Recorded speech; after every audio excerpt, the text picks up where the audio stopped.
Morning, fellas. Let's get this thing going.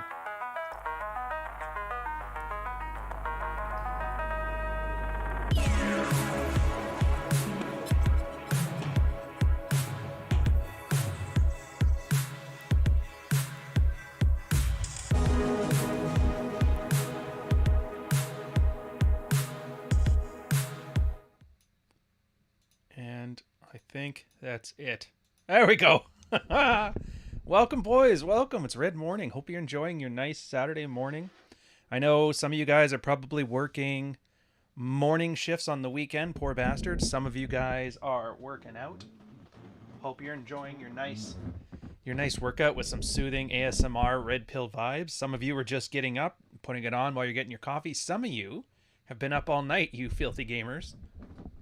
Filthy gamers. So this is going to be a fun one. I guess if you've been here since the very beginning, this is I do thumbnails and I kind of number them. This one's number 98. And I know I have a bunch before then, so we're probably close to like 200 episodes right now. We'll get to these questions here in a second here. So there's a couple topics, and I realize I'm going to start running into the same problem Rolo does pretty soon, where if you've been here for like the last 2 years, you're probably going to start to remember some topics, which it's fine. Just remember, there's new guys here. They may not know this stuff yet, so we're going to get a little repetitive. At least once a year, we're going to rehash some topics, and I'm pretty sure I've done this one a year or two ago, and I know I've talked about it in the Patreon. Let's take a look and see how good chat's looking right now. Hey, Eric, Matt, David, Stripper. You were asking about repeating vector graphics.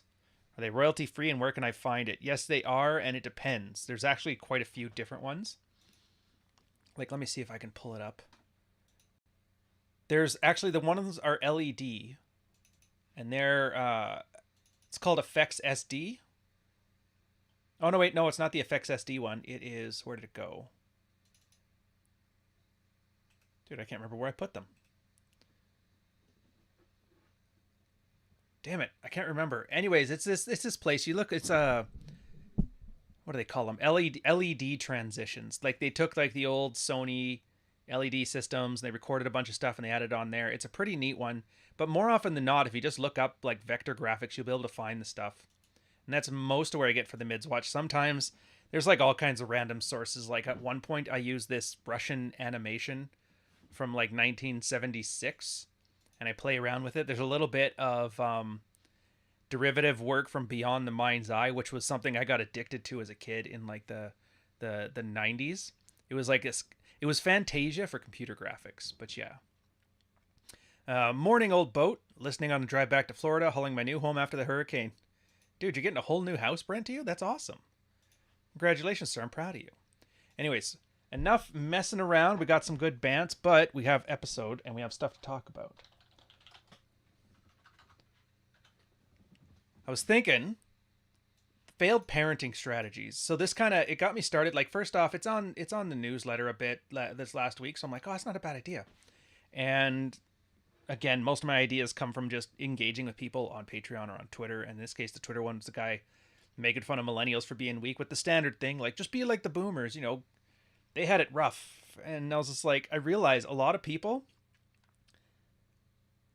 and I get his sentiment. A lot of people like the idea of having your life somebody else's fault, because then if it's not your fault, it's not your responsibility to fix it. They need to fix it. You can complain about it, and it just reminds me. It has like the weapons tech vibe, and I hope there's no Navy guys in here, but if you are, you'll know exactly what I'm talking about. So in the Royal Canadian Navy, there's a couple trades that had like their own tables in the main mess, the junior ranks mess. There was the stokers, who always sat in the back, made beer pyramids because they always had super all night or super off watches, so they could like get drunk all the time.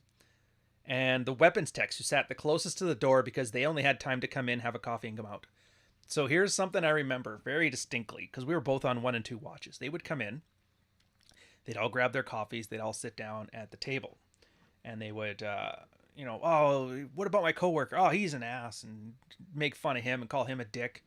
And then what about your boss? And your boss is a dick, and the officer of the day is a dick, and the officer of the watch is a dick, and your divisional officer is a dick, and your like your captain's doing something stupid, and everybody's stupid, and you're smart, but they have to tell you what to do, and so you sit there and you complain. And they complained about it half an hour, twice a day, every day, all the time.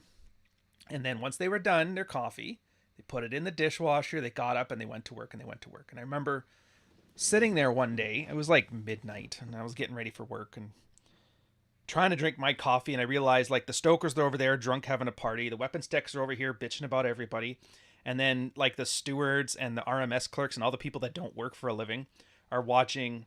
I want to say it was like that series called Rome. I never know, because it's whenever it comes to people watching like Netflix series and stuff in the mess, it was always I got to watch the first 10 minutes of one episode and then I was done, so I just stopped watching.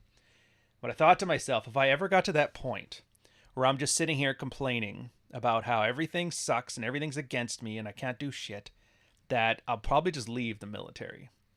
And fun fact, I did leave the military. It was after like my little incident, and well, alleged incident. Nothing actually happened, but didn't stop him from accusing me.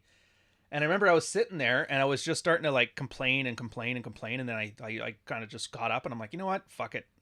I kind of went cold there. So having all this rambling preamble here, the point of the story is it's okay to admit that some things were out of your control, that you weren't given a step up, that things that other people have done that have contributed to your lackluster life. And that's okay. Question is, what are you going to do about it? And that's always what I try to turn this back around to. So what is it you're going to do about it? And you'll notice, so the topics, the first part's going to be a little rundown of like the sidebar over time and what the heck that even means. Because if you don't know what I'm even talking about, it's a lot of jargon. So I'll skip you on that one. Going to lead into failed parenting strategies. And then, I don't know, a couple more things. We'll play it on from there. I keep putting like the beta stuff aside and I'm like, I'll do that next week. And I'll do that next week, but I never do. And then I've saved some spots for manufactured outrage, gym bag routine. I'm going to show you like the purpose of these routines. Because everybody used to make fun of Pickup for that. Oh, just talking with scripts and that. Like, well, there's a point to it. Training wheels for the soul. So anyways, how did I say I was going to do this? Parenting. We're going to have sidebar over time. Then we were going to do manufactured, or I guess we'll call it routines. I'm doing the time steps up live here because I don't know when the timings are, and sometimes I change things last minute. So anyways, the sidebar over time. If you guys have never heard of the sidebar, this is why every damn time you are listening to like, I guess who are the two big ones? Fresh and Fit and Andrew Tate. Those are the big, red pill brands. Bigger than Rollo, which is weird because Rollo's kind of, it's like saying, oh yeah, Saint, one of the apostles is like bigger than Jesus in the Bible, which may be true, but at the same time, it's like, are you really understanding what you're doing? Oh, it's a very feminine trait, Nick. Don't get me wrong. There was actually a tweet this morning that was perfectly timed for this. So as you know, I have like I love hate watching Allie's tweets, the real femme sapien. And she was having a complaint that, guys don't like how girls had their whole phase and they never can let them succeed. So what are you supposed to do? Just lie in a ditch and die. And then somebody below her made this great point. Besides their stance on cheating, there's another beef I share with Fresh and Fit. They get these 30 and 40 or 30-year-old 304s on the show that genuinely want advice, but instead Myron goes on another fact-based rant which just offers facts and no advice. And I was thinking, of course not. Like, he's 29 and his only skill is to quote Rollo. What insight are you expecting? Like, dude, I can read you the Wikipedia page of something. That doesn't mean I'm very smart at the thing. Point is, none of these guys are aware of something called a sidebar that even exists. Because the Red Pill kind of started on blogs. Because there was no real centralized place for everybody to get together. And then Reddit became a thing. It's just content aggregator that allowed self-post. So it's essentially like a communal blog. And a lot of people didn't have enough information to give, like, make an entire blog. Like, not everybody can be Royce, because not everybody were doing what Royce did. Same thing as Rollo. Some people just had, like, a thing here, a thing there, whatever. And so Reddit in the same did to red pill blogs what photography did to art. In other words, it democratized it. It made the barrier of entry low, which came with pros and cons. The pros was that you take 100 people that have 1% of what you need to know, you're going to have the full picture there. But at the same time, out of 100 people, they have 99% bullshit. So you have 9,999% bullshit and 100%, useful. What happened over time is that the people that were running the place started to notice that certain things came up more than once. They were universally applicable. And so they started codifying it into a bar of links and reading and stuff on the side, hence sidebar. Now, it's actually really clever. It more than I think it was more clever than they actually thought it was for some people. Because, for example, there's a red pill sidebar and there is a blue pill, or I mean a married red pill sidebar. So they're not the same. Let me pull it up here.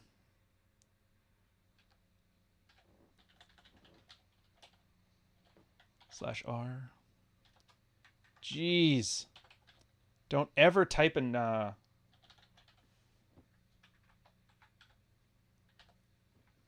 don't ever type in podcast at the same time.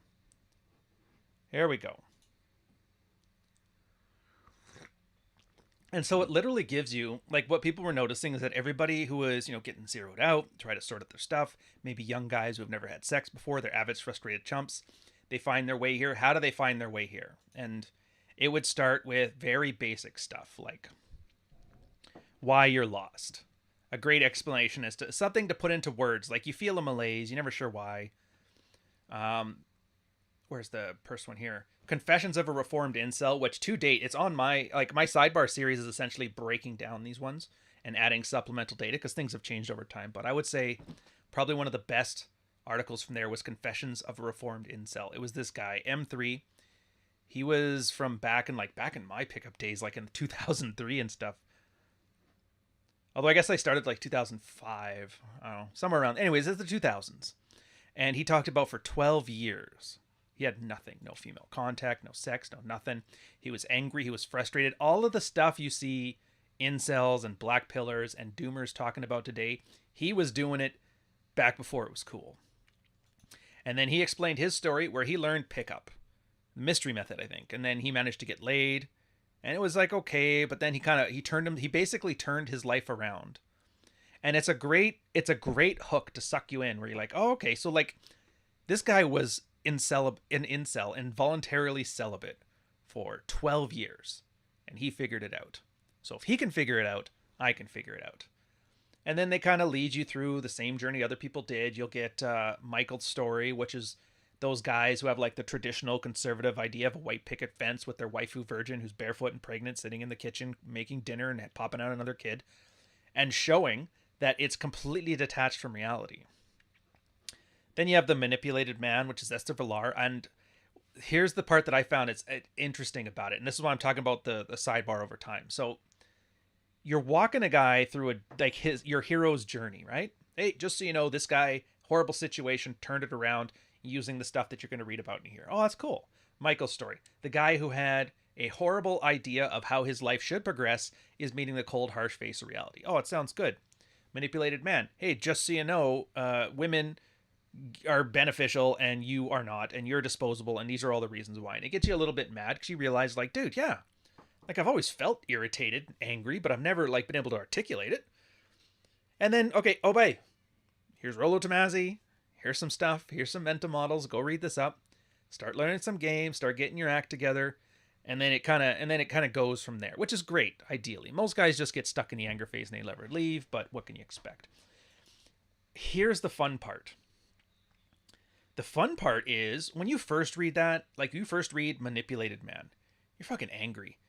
The story, it first starts off with a story of a guy who's getting ready for like a main business meeting. He's wearing a suit and he sees a girl with a flat tire on the other side of the street. He thinks, oh, I'll go help her. She doesn't know what she's doing. She's wearing high heels. He goes over, changes her tire, gets his clothes all dirty, will probably screw up his meeting, and then just sits there. It's like, oh, chicks are so stupid. And then her point is, are they though?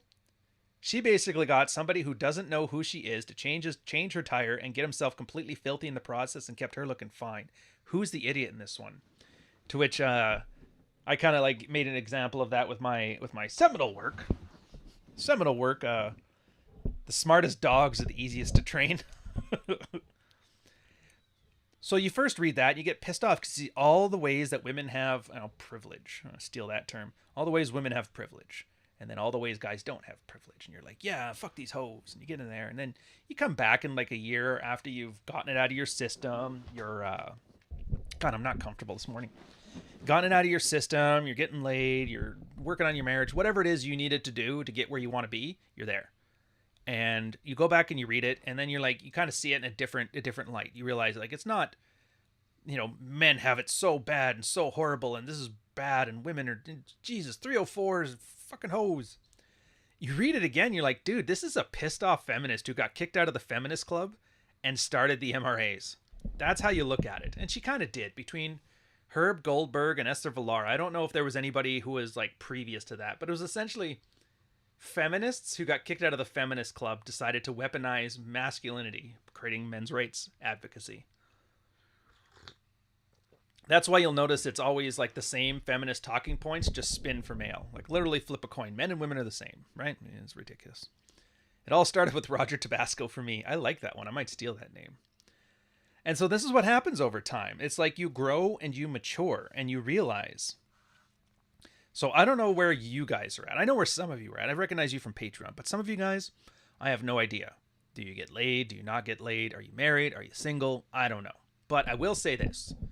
If you've been here for any length of time and you've put in a modicum of work, that means like getting attractive, not getting unattractive, learning some game, Rolex tomato for me. I like that one too. And you get to that point, you shouldn't be angry anymore. And that's one of the things that you'll notice is like, as you see a guy who's angry online, like it's impossible for him to be you cannot be sexually successful and angry. You just can't. Because once you are sexually successful, you're going to realize certain things.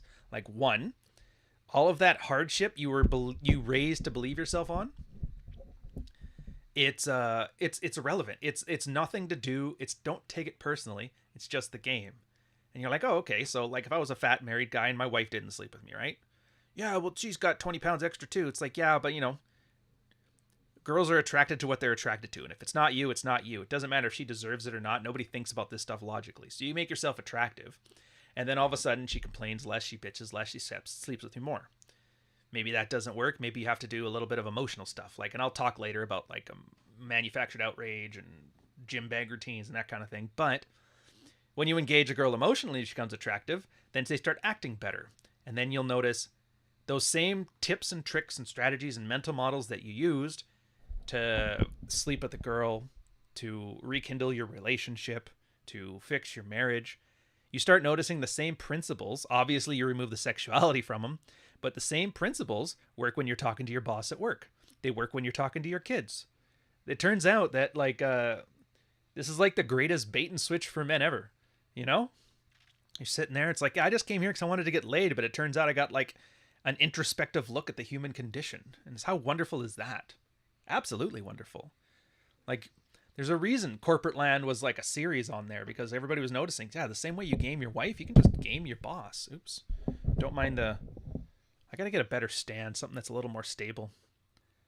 Yeah, same way you game your boss. The kids, people are noticing this too. Like, you know how there's that post, women, the most responsible teenagers in the room? Well, it turns out when you have kids, those are the teenagers in the room. And it's like the same things apply to them. People are just people. And then you start losing the anger, because like, how can you get angry at things for just doing what they do? Like, set the scorpion to the frog, LMAO. JD with the £2 super chat. Thank you very much, sir. A bit of suffering doesn't hurt, just wallow. Well, I mean, it does hurt, but that's why it's a little bit of suffering. But you're right, don't wallow. But I mean, I guess don't wallow is not the most accurate way of putting it either. Like, I see what you're saying, and I agree. But like, wallow a little bit. Do what you got to do. Get it out of your system. It's like when you get separated and you're like, oh, I loved her so much and she left me. All right, here's what you do. Take that day, go sit in your bathrobe, cry into your cornflakes, get drunk, leave 7 void, like do whatever it is you got to do. Get all of that like bitch made shit out of your system. And then tomorrow, let it go. And that's really all you can do. A lot of people will love, and dude, I hate. This is why I just shit post on Twitter and I don't give real advice, because it's the most frustrating thing ever when you're talking to a guy and he starts telling you, like, making excuses. Well, it's because it's a fucking divorce law, and it's like, dude, you don't even have a date. Why are you talking to me about divorce law? No girl even knows what your dick looks like. One step at a time. Your problem right now is that walking up to a girl makes you anxious and nervous and neurotic as fuck. Ranting about divorce law isn't helping. In fact, it's hurting. It's like, imagine trying to go to the moon. Imagine those guys going to the moon and they're like, I don't know, man. The moon looks a little dusty. It's like, hey, why don't we build a rocket first? Then we'll worry about it. Yeah, short moping period. But yeah, get it out of your system.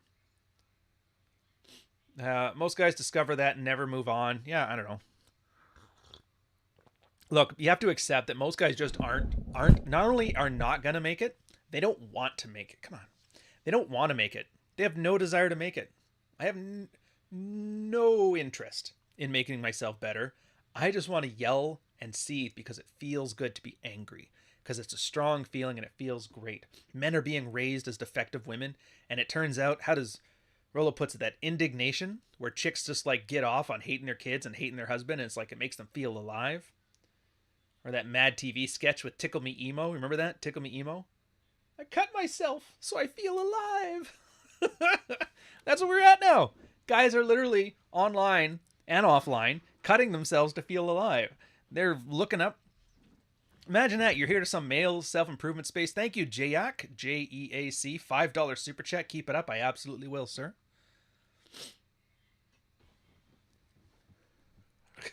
I swear, based on how often Ryan gives the example of take a day and cry in your bathroom, imagine he's done it himself. I wish, man. I wish. I never did. Honestly, and this is like, I don't like flexing very often, but here's the one thing I do like, that the millennial ADD in me, when I ran into those situations, I just like switched off and moved on. Now I really have to thank like my wonderful upbringing for that one here, because it kind of mutes your emotions.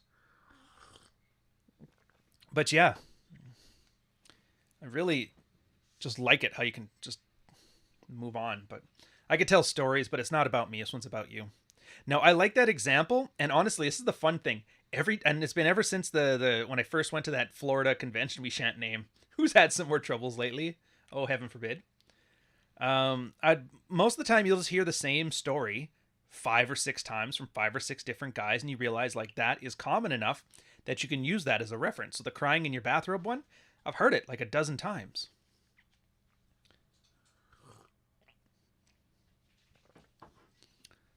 So yeah, most of the time I'm not bringing up my own personal pains, because my own personal pains are very boring. Like it really was. I remember like the worst I think I've ever gotten was when I was having panic attacks. And so I just went and I lifted till it hurt too much. And I would just walk around like, too tired to shake. And then I just stopped caring. Like you put blinders on. Even basic training was like that. Everybody's getting all stressed out and yelling at each other. I said blinders on. Switch it off. Mod hammer needed. Oh, look at that. Hey, Bish, you know what? You've been here long enough. And Megatron, you were the very, very first guy to buy merch. And Tuber, you are part of the T-Rex army. Heck with it. Oh, hello, Chomsky. Anyways, where are we going with this? Oh, yeah, so over time, your perspective changes, and it turns out what you're doing is you're shedding old mental models for new mental models. And that's been the whole point of all this. Nobody's really been able to articulate it until me. But but are they the original Twitch subs? That's a good question. Although we're not on Twitch right now, so that sucks. When I get down there, I'll mod those guys up too. Which I'm pretty sure, Slaughter, you were one of them. I remember you being one of the first comments on my Twitch.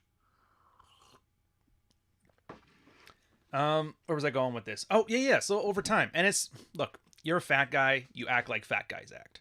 Fat guys are funny. Fat guys have a great personality. Fat guys are friendly.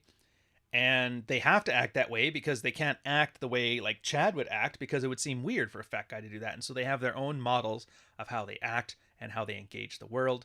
And then you get that fat guy into the gym and you get him in the kitchen and he loses a bunch of weight and he gets shape and he gets fit and he gets healthy. And what does he do? It's not like he doesn't automatically start acting like his now new formed Chad. he still acts like the fat guy in a fit guy suit.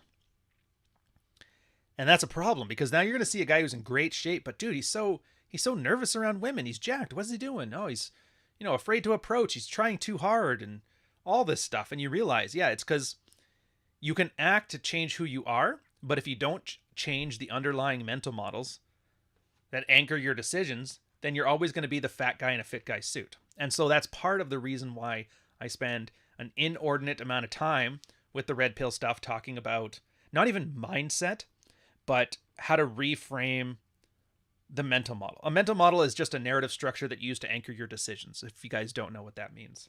It's just the way people think. We think in narratives. We don't actually think about objective truth. There's a great, and Rollo and I are going to, I think it's next Wednesday, but we'll see. We're going to nerd out hard. Like, it's going to be a great episode. I don't know when, but I think it's this Wednesday. It was going to be last week, but he got sick. Nerd out about so much stuff, and it's going to be the most boring 4 hours of your life, but I'm going to enjoy it. Yeah, Jimmy, basically. But I don't want to say just developing habits, because it's not a habit. A habit is just something you do without thinking about it, which is part of it, but it's not the whole thing of it. You really do have to change. They call it a lens. When you look at something, like, you have your camera and you have the lens in front of you and it changes how the picture looks. They call it looking through a red-pilled lens. And that really is like that little bit of hate in your heart, like all these things like Whammon ain't shit or AWOLT or she can't love you the way you want you to. These are all different lenses that you put them together and you create what's called a deep narrative. That's a term I've stolen from Venkatesh Rao. He was really big on the decision-based narratives or narrative-based decision-making. So the idea is it's a two-pronged approach. One, you can't change how you act by thinking differently. You have to change how you think by acting differently.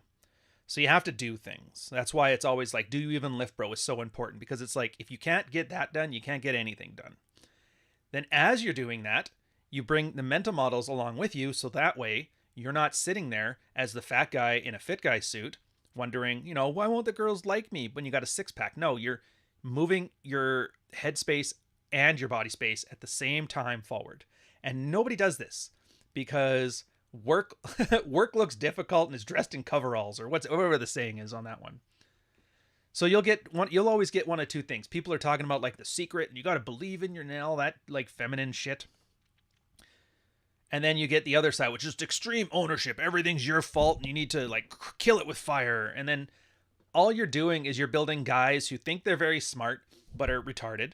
And then you build a bunch of guys that, make up for their faults by being Gronk.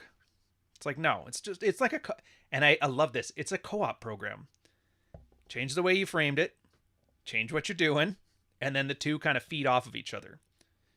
That's why the anger phase is good, because without the anger phase, you're never going to change.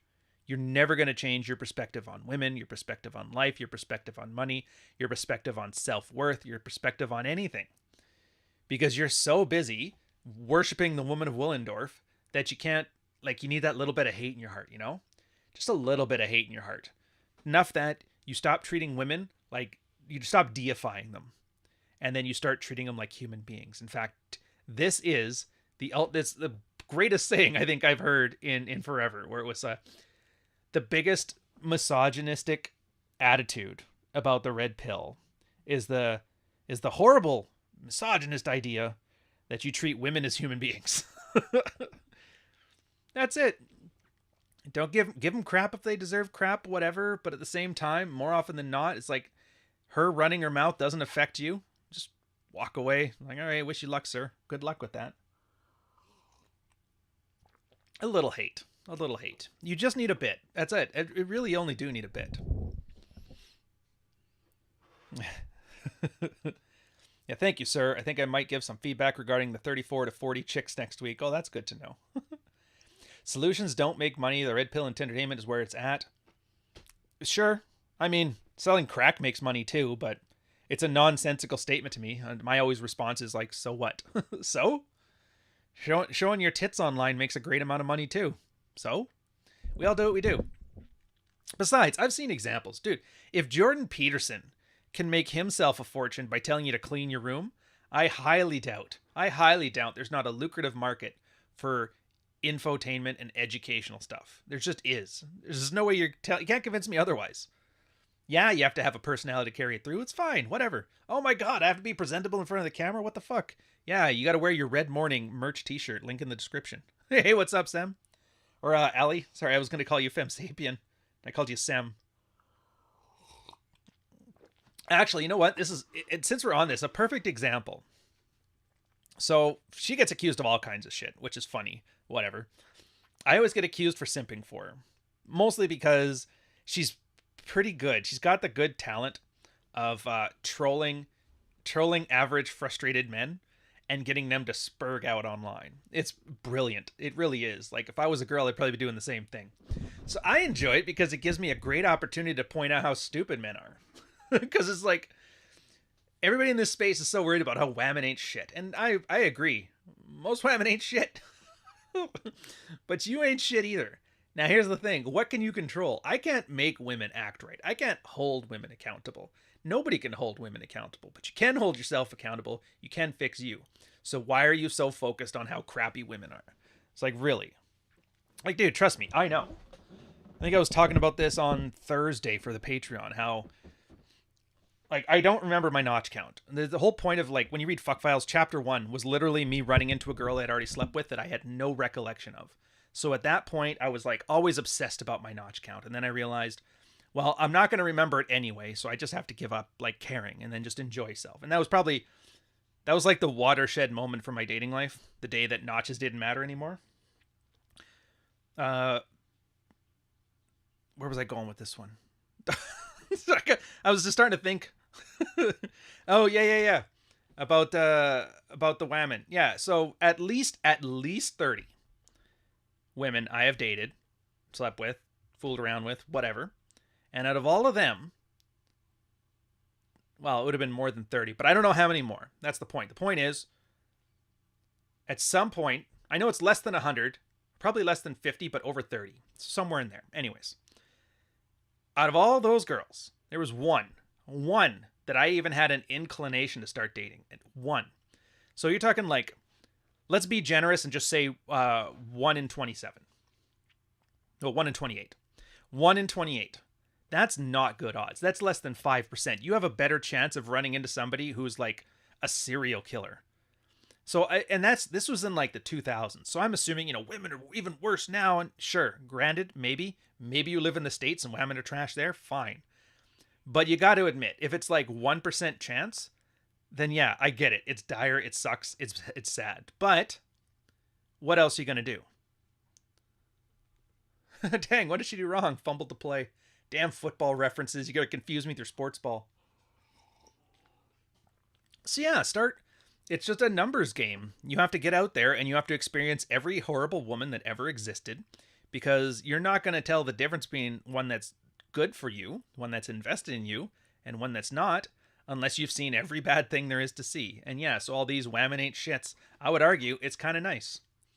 I've lost a lot of things in my house. I've had things destroyed. Every time a girl came over, something would break. But hey, you know what? Can't make an omelet without breaking a few whiskey decanters. Yeah, forever plate until proven otherwise. Dude, I think you've been reading my blog. Yeah, I didn't want a girlfriend and you didn't either. That's the thing about it too. You don't want one. You don't. You think you do. Every guy who talks about how he wants his wife and whatever, he just doesn't want to be alone. He doesn't. You don't need a family. You don't want a family. Guys just don't have that drive. In fact, I'm not calling every guy out there a liar, but I am saying most of them are, whether they know it or not. Every guy I know, when he got into a relationship, it's because the girl kind of pressured him and cajoled him into it. Me included. She cried, what are we doing? And he's like, all right, fine, we'll do it. And then it's like, get married? Oh, fine, let's do it. And it's always the girl pushing for the next step of the relationship and pushing for the next step of the relationship. So really, Roosh actually was on point here when he said, women are the gatekeepers of sex and men are the gatekeepers of relationships. So in the same way that girls can decide to give it out to whoever they want to, you decide who you settle down with or not. And your default position should be, make me. I don't say should much, but I'm going to put it there. And it's really, and that's why I love it, because everybody's like, well, why should I not go MGTOW? I'm like, it's not my place to say. Dude, stay alone forever. Go MGTOW. Go your own way. But that puts the onus on the girl that you're with to be more than that. You want more from me than just sex? All right, well, what do you got? You better be making those macaroni paintings and put it on my fridge. Offer me a back rub my head. The top one, give me a massage scalp. No, Roosh cleared that claim after seeing the present day. Yeah, well, whatever. Whatever magic mushrooms Roosh did, they really messed up his head. But that's the point. You absolutely switch the power dynamic in your life, because before you're always thinking about, how do I get the girls? Even Clary makes fun of, how do I get the girls? How do I impress people? How do I make this boss like me? In fact, most of you, I bet you anything, when you go into a job interview, you walk in there trying to impress the guy who's going to be your boss in hopes that he hires you. People do that with everything. Everything. Yeah, Kali, absolutely. Relationships are a woman's job. They are. They are. And why would you take her job from her? No wonder why chicks hate you. You keep trying to do their work. Imagine going out with a girl and she starts digging a ditch for you. You're like, yeah, it's my ditch. Get out of there. Get out of the ditch. Get it. Oh, don't forget, somebody was asking about this. Put this. Baby, I love you! Baby! Oh, that's screwed up big time. All right, well, that's supposed to be about the T-Rex army. To join on that one, just go to the second channel, Digital Ryan. We have the T-Rex army there. You get on the SMP. It's fun times. Yeah, it was supposed to be the thing, but here, I'll fix the size. Let's try this again. Baby, I love you! Baby! I don't know why it was like that oversized, but... All right, third time's the charm. Third time. Baby, I love you! Baby!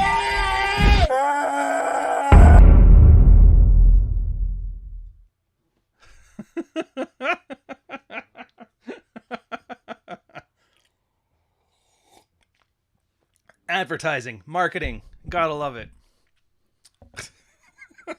Okay.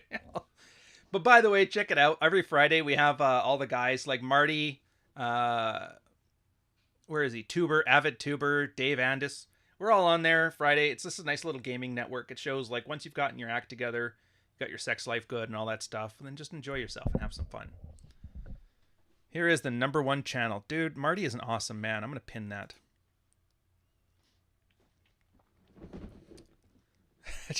Actually, you know what that recording is from? There was Donut Operator. He does like these cop shooting videos, and there was this one about this redneck drunk kid who's like 20 years old, and he was a drunken driving incident, and I guess every time the cops were talking to him, he was talking like a tough guy, but then every time he was like inside of a car where nobody could get at him, he was talking mad shit, but then he started crying and stuff, and this is just when he was getting arrested and carry off. That was where the line came from. And because of that crying scream, he's like, that sounds like a T-Rex scream. And so I'm like, that's perfect. Yeah. Before I lose my train of thought here. What the hell were we just talking about? I got all distracted with the T-Rex stuff.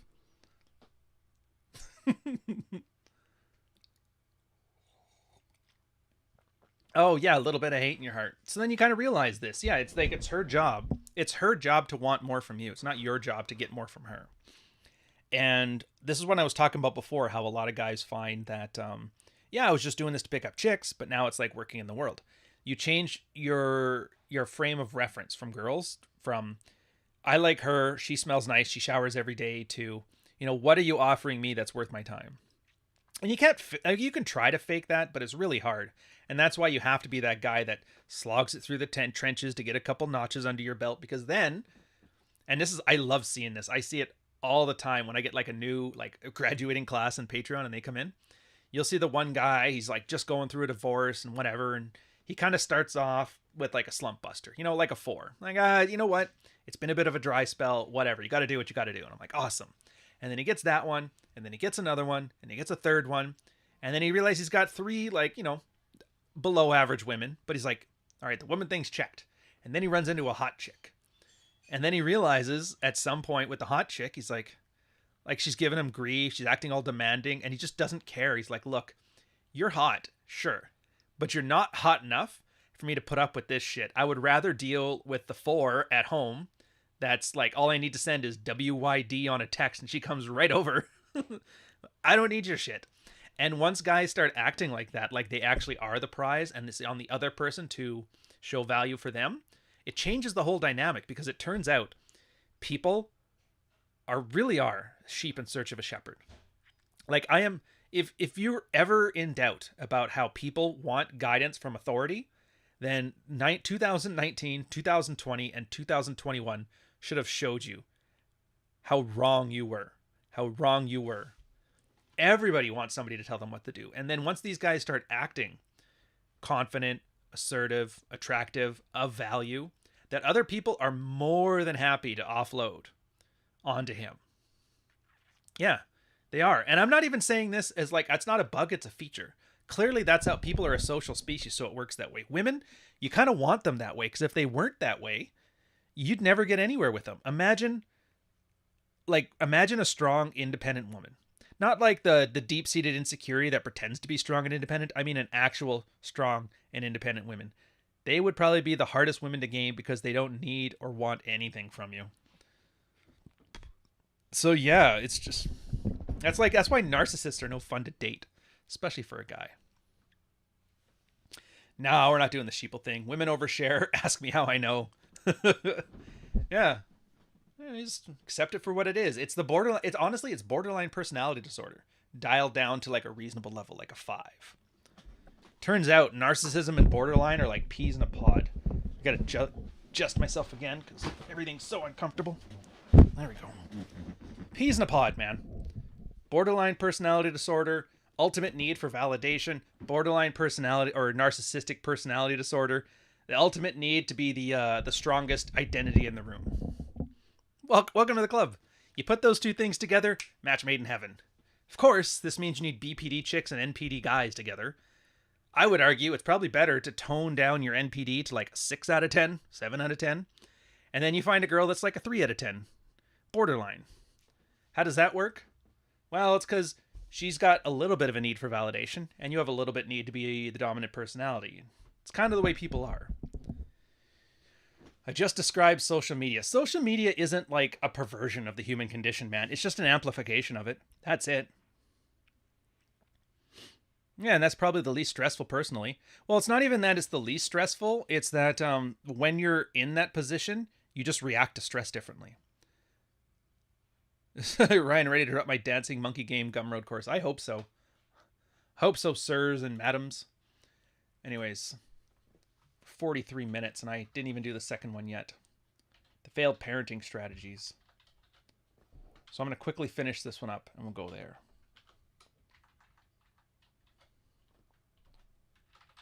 Yeah. Give me somebody acting like a damn fool. Let's go with... let's pick Mr. Johnson. Boom, what's up fam? Got some big news to share that unfortunately is not so good, so I'm gonna jump right into it. You're gonna watch this video and you're gonna cry. At least we can laugh at your eyes as you cry like in the corner like a little girl in the fetal position. Just those dead eyes, man. There's like nothing there. Like nothing.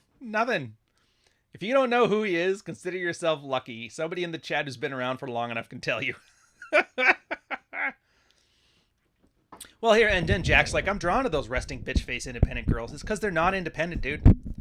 I don't care who you are. I've yet to see an example of a girl who's like peacocking, strutting, and puffing her chest out so much about being strong and independent that's not using it to hide a deep-seated insecurity about something. I don't belong in this workplace. I don't think I'm pretty enough. I'm not liked enough. Uncle Touch Me taught me that I'm not a good person. Like, whatever insecurity you want to throw.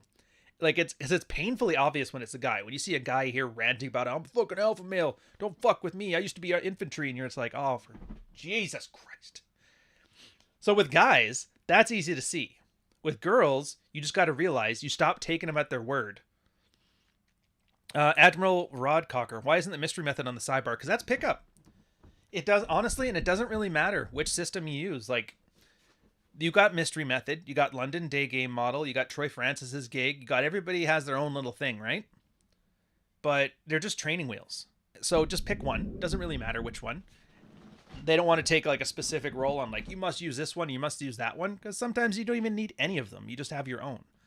But it's just training wheels. So you focus on these things, and then once you get it done, but that's at the end of the episode. I'm going to talk about failed parenting strategies right now. Book of Book's not so much pickup. It's a guy who was in pickup and the lessons he learned. So it's more of like self-reflective, like an after action report. Anyway, so what the hell do I mean by failed parenting strategies? And this is one of those. So the point of this is you have to understand, in order to, fully red pill yourself and take the pill and whatever, that you are being raised in an environment that affects you more than you think. It turns out nature versus nurture, well, it's mostly nurture. I'll pull this up while I'm doing it too. Wonder if I have it immediately available. Oh, not hipsters on food stamps. But it was this neat parenting.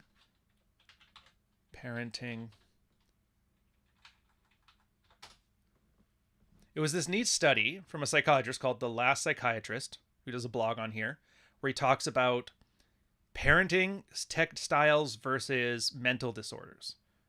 And what they had first found out was how come a lot of the children that were raised by psychiatrists had so many mental disorders.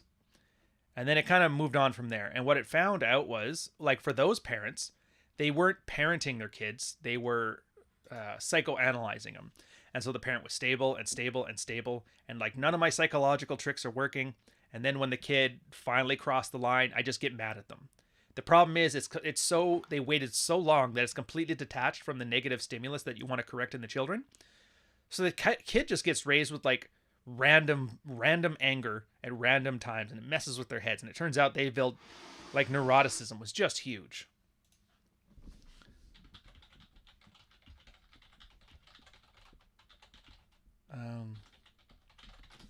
See if we can pull this one up.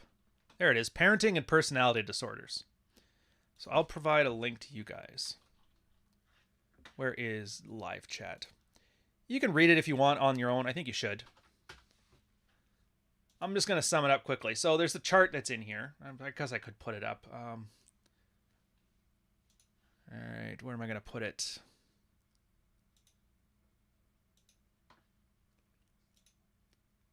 Oh, perfect. See this one here? So they break it down by bad parental behaviors, which I got to go back to read the study to find. Oh, I should move this over. There. Bad parental behaviors.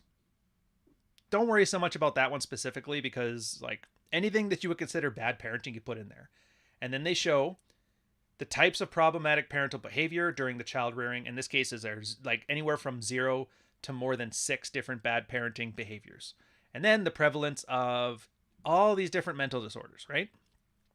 Now, here's the funny thing. So look at antisocial personality disorder, which, if I'm not mistaken, a lot of stuff, like a lot of what you think of as narcissistic personality disorder is actually antisocial. So that's like incel, basically incel. You see how it starts at 0? So like we have no natural proclivity for antisocial personality disorder, but it raises super high depending on how bad your parents' parenting strategies were. At the same time, you can see paranoid personality disorder, same thing, obsessive compulsive. In fact, all of them. In fact, the only ones on here that doesn't seem correlated with parenting is narcissism. That's something you're either born with or not. Depression. Again, oh no, not depression, sorry. Where's the green one? Schizoid. So schizoid, narcissism. That's about it. Everything else, your parenting strategies make all the difference in the world. Interesting, huh?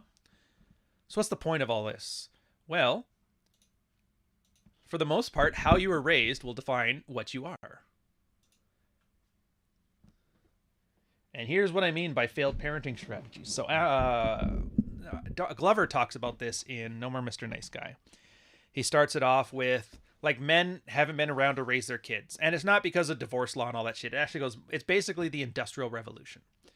Because for the Agricultural Revolution, which was approximately 2000 BC to 1750 or something like that, we lived in an agrarian society. Everybody was a farmer. Everybody. And so when everybody was a farmer, you all worked at home. It was like the cottage industry. You worked at home. Dad was there to parent the kids. Mom was there to parent the kids. Yes, he was in the fields all day, but the kid was in the fields with them. Shit like that, right? So kids were raised in a stable environment. Like, things didn't change. You could put a guy who was raised in 1472, put him in a city at 973, and he would still be able to function. Like, the technology was the same, the people are the same, the parenting is the same. That's great. Things are moving fast now. It doesn't happen. Now, Dad had to go to the factory and work from the factory and then come home. So he's gone 12, 13, 14 hours a day. Kids don't see him. Mom has to stay home, raise the kids. And then you add on that divorce law. Basically, Dad is completely removed for it. Add a stranger to the house who's not even dad. You're not my real dad. And you get a point where men are being raised by women. These sort of seem like character traits on Zomboid. Digital Ryan every Friday. I love the plug, sir. I love the plug. Now, here, Fumi, I see where you're going with this. I don't want to turn this into like a testicular cancer, woe is me shit.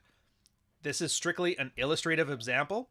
It's not, and I get it, it's going to apply to a lot of us, but I don't want it to be like, oh, so that explains it, so I can be fine. It's like, no.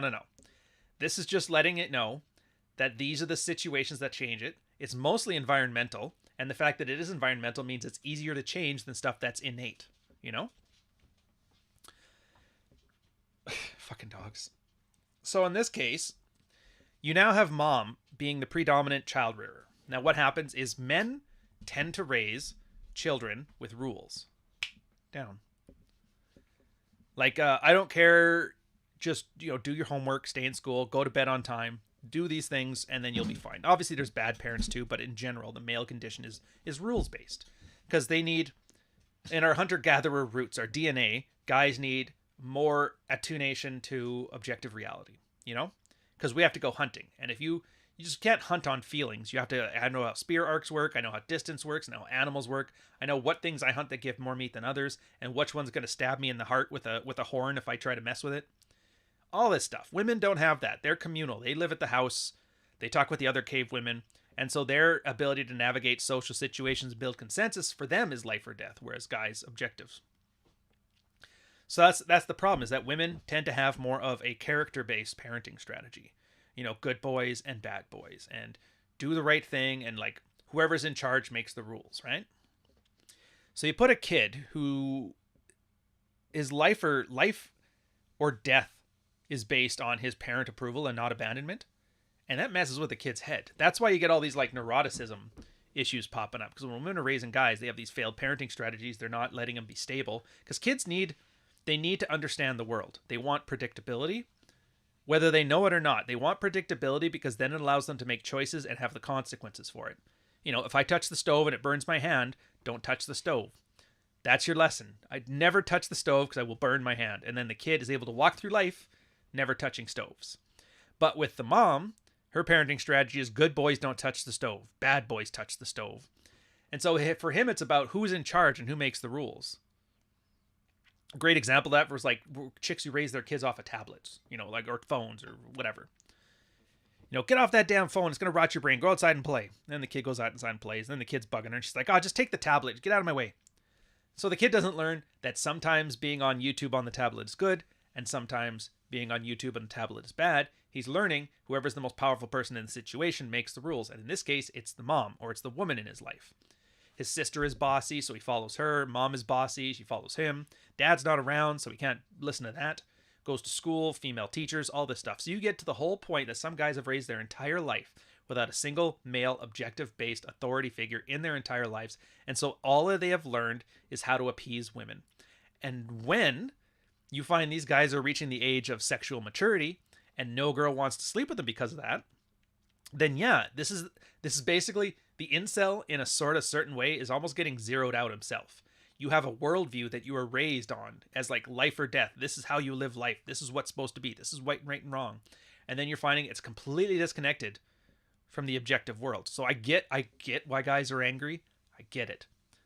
But all that shit I just said there is not an excuse to be like, yeah, fuck those bitches. It's not. It means you got to do something about it. And I hate to say it, it's like, yeah, everybody tried their best, but they lied to you. So just do things. All this pickup stuff that you make fun of, all of this, treating women like, kids when they act like kids, and adults when they act like adults, and lovers when they act like lovers, and separated when they act like cunts, It's part of growing up. But I don't think most people want to grow up. I think they just want to wallow in it. But that's like delayed adolescence. And unfortunately, that's just where we're at right now, because life is just too easy. Too easy.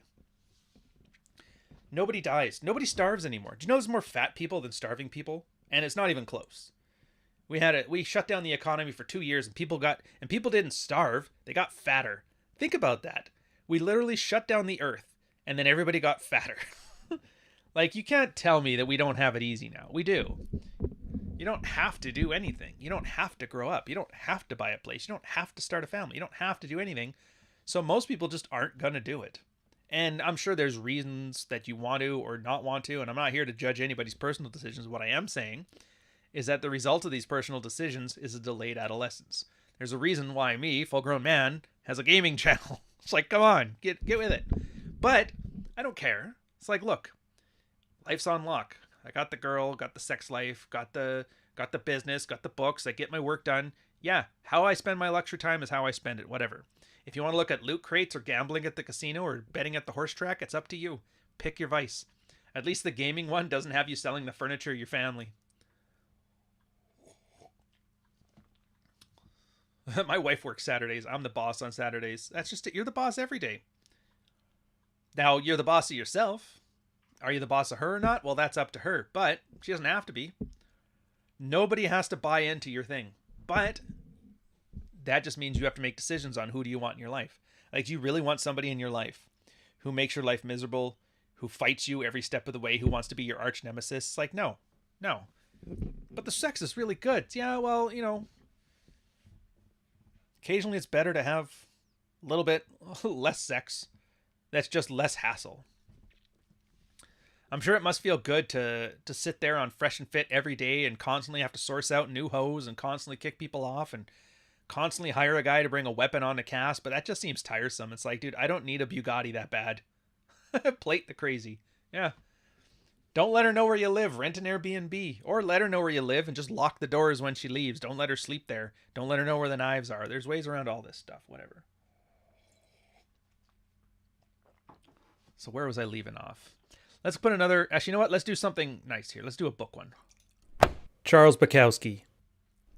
Jordan Peterson. Neil Strauss. I like these guys. Add some salt to cover up the bitterness of middle-aged soccer moms and put in the oven for 45 minutes. Optionally, you can take from all this stuff what you want and leave the rest. So enjoy Fuck Files. 15 lessons from a decade of women, now on audio. I just realized I didn't know what we were talking about on Rule 0 today. I gotta go look up the topic. Damn it. Dude, I'm gonna give Paul a blast of shit, because Rule 0, like Rolo and I were or are graphic designers. And we specifically choose the Thrasher typeface along with Avenir for the Rule 0 and the actionable information thing. It's very standard branding, and Paul refuses to use it and is driving me fucking nuts. I gave him the files. I'm like, just put this on your thing. You damn. Anyways, what's our topic? Sexual access and male violence. I have a feeling we're going to be talking about those poly relationships. Where like did you see that one where it was like the chick that had the 4 boyfriends? And it's just as you expect. It's always like an ugly chick and 4 soy boys. And I guess one of them like murdered the baby because it wasn't his or some crap like that. I have a feeling we're going to be talking about that, or unless there's some Instagram model I'm not aware of who's been talking lately. Tony Pajama, sir. $50 super chat. Thank you kindly. Stay blessed. Senpai Rai Rai. Well, sir, I appreciate the kind words. Like I said, I keep asking you guys, throw something into your super chat so I got something to comment on, and I appreciate the kind words, sir. Keep doing what you're doing.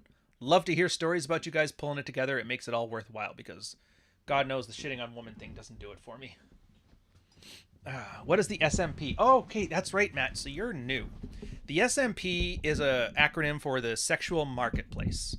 It's the idea that as an economic framework, it's useful to look at men and women as if it was an economic model. There's supply, there's demand, that sort of thing. So sexual marketplace implies that. What are the values that a man brings to a relationship? What are the values a woman brings to it? Does it matter over time? Which, I mean, a question to all these things are yes, but it's a pretty advanced topic. And people hate it because I hate how you guys simplify sex to just like a transaction. It's like, well, we're not making it transactional. We're simplifying the dynamic so that you can explain concepts that make sense. Like all economic models are wrong, but some are useful. You know the thing? Oh. Also, a short added Digital Ryan's Minecraft server name. Damn straight, Skippy. What's the criteria? What are we talking about? Criteria for what? 12 rules for life. Having fun is cheap. Wait, somebody's acting about 12 rules for life? Where is this? Who's bringing up the Jordan Peterson in his channel? God damn it. I don't mind. Like I said, I like the guy. I love his psychology stuff, but the 12 rules for life was such like a phoned in book. Like just put some platitudes. It was literally Twitter platitudes. I loved it. Clean your room, I have to say, is probably one of the most useful things he did do. The idea is you got to fix your life before you worry about fixing the world. You know, focus on what you can change. That was awesome. Sex can be transactional and not just monetary either. Ask how I know. Oh, we don't need to get into that stuff, stripper. But yeah, no. Like, and he's not wrong. Like, everything is transactional. I think the two concepts that people get wrong, and we're going a little off script on this one, but fuck it. Oh, the plugin where you put your book in the oven. Well, okay, so Issa, yeah, that's technically, if you ever read Fuck Files, it's got a fairly simple format. I give you an anecdote of me during my pickup days, and then I'll follow it with 2 or 3 lessons that I learned from it, like red-pilled lessons. And so that's the idea. So it's 12 rules for life, but there's actually 15 rules. So you got 3 rules for free. But I like it because then instead of just telling you guys and preaching and doing like the fresh and fit thing where I just give you straight facts, I'm like, dude, this stuff applies in life. Like here, this is something that happened to me, and these were the lessons I learned from it. And this is the red pill thing, and this is the red pill thing, and this is the red pill thing, and then I did this, and then I learned this. And not all the stories are good. It's not a lot about me being awesome. I have an extended Peterson impression on... Oh, that's right. I think I even made a clip from it, Chesty. Yeah, all the stories aren't meant to make me look fucking awesome. Some of them don't. A lot of them don't. Some do, some don't. They're just human life, right? And it's to show you that this stuff isn't just some abstract concept that you can argue about with hoes online. It's showing you that, yeah, this is like life. So that was the problem I had with Peterson's book, is that it was never really attached to anything other than sounding good. And then again, the other ones, like the Neil Strauss's The Game, I liked the story, personal story of it too, but it was more of an expose. There was nothing I could take from it other than entertainment. So I didn't like that part of it. So I kind of mished those two together. And that's how I got Fuck Files. We had another Peterson voice last week. Oh, that's right. Although it's not very Peterson. He's missing the Canadian. Yeah, maps of meaning. Yeah, I mean, interesting, but not useful.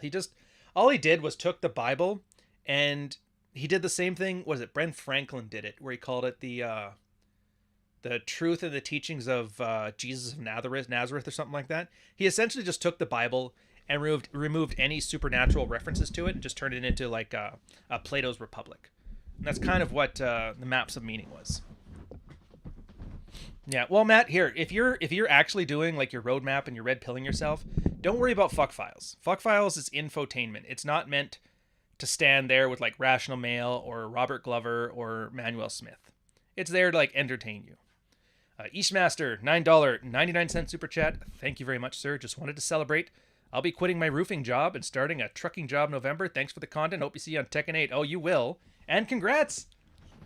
Dude, fucking roofers. That's awesome. Yeah, I was never a roofer. I was always a rancher, but I had buddies that were roofers, and yeah, it's a hellish lifestyle, sir. Hellish lifestyle. At least you weren't a damn trim carpenter. That's all I gotta say.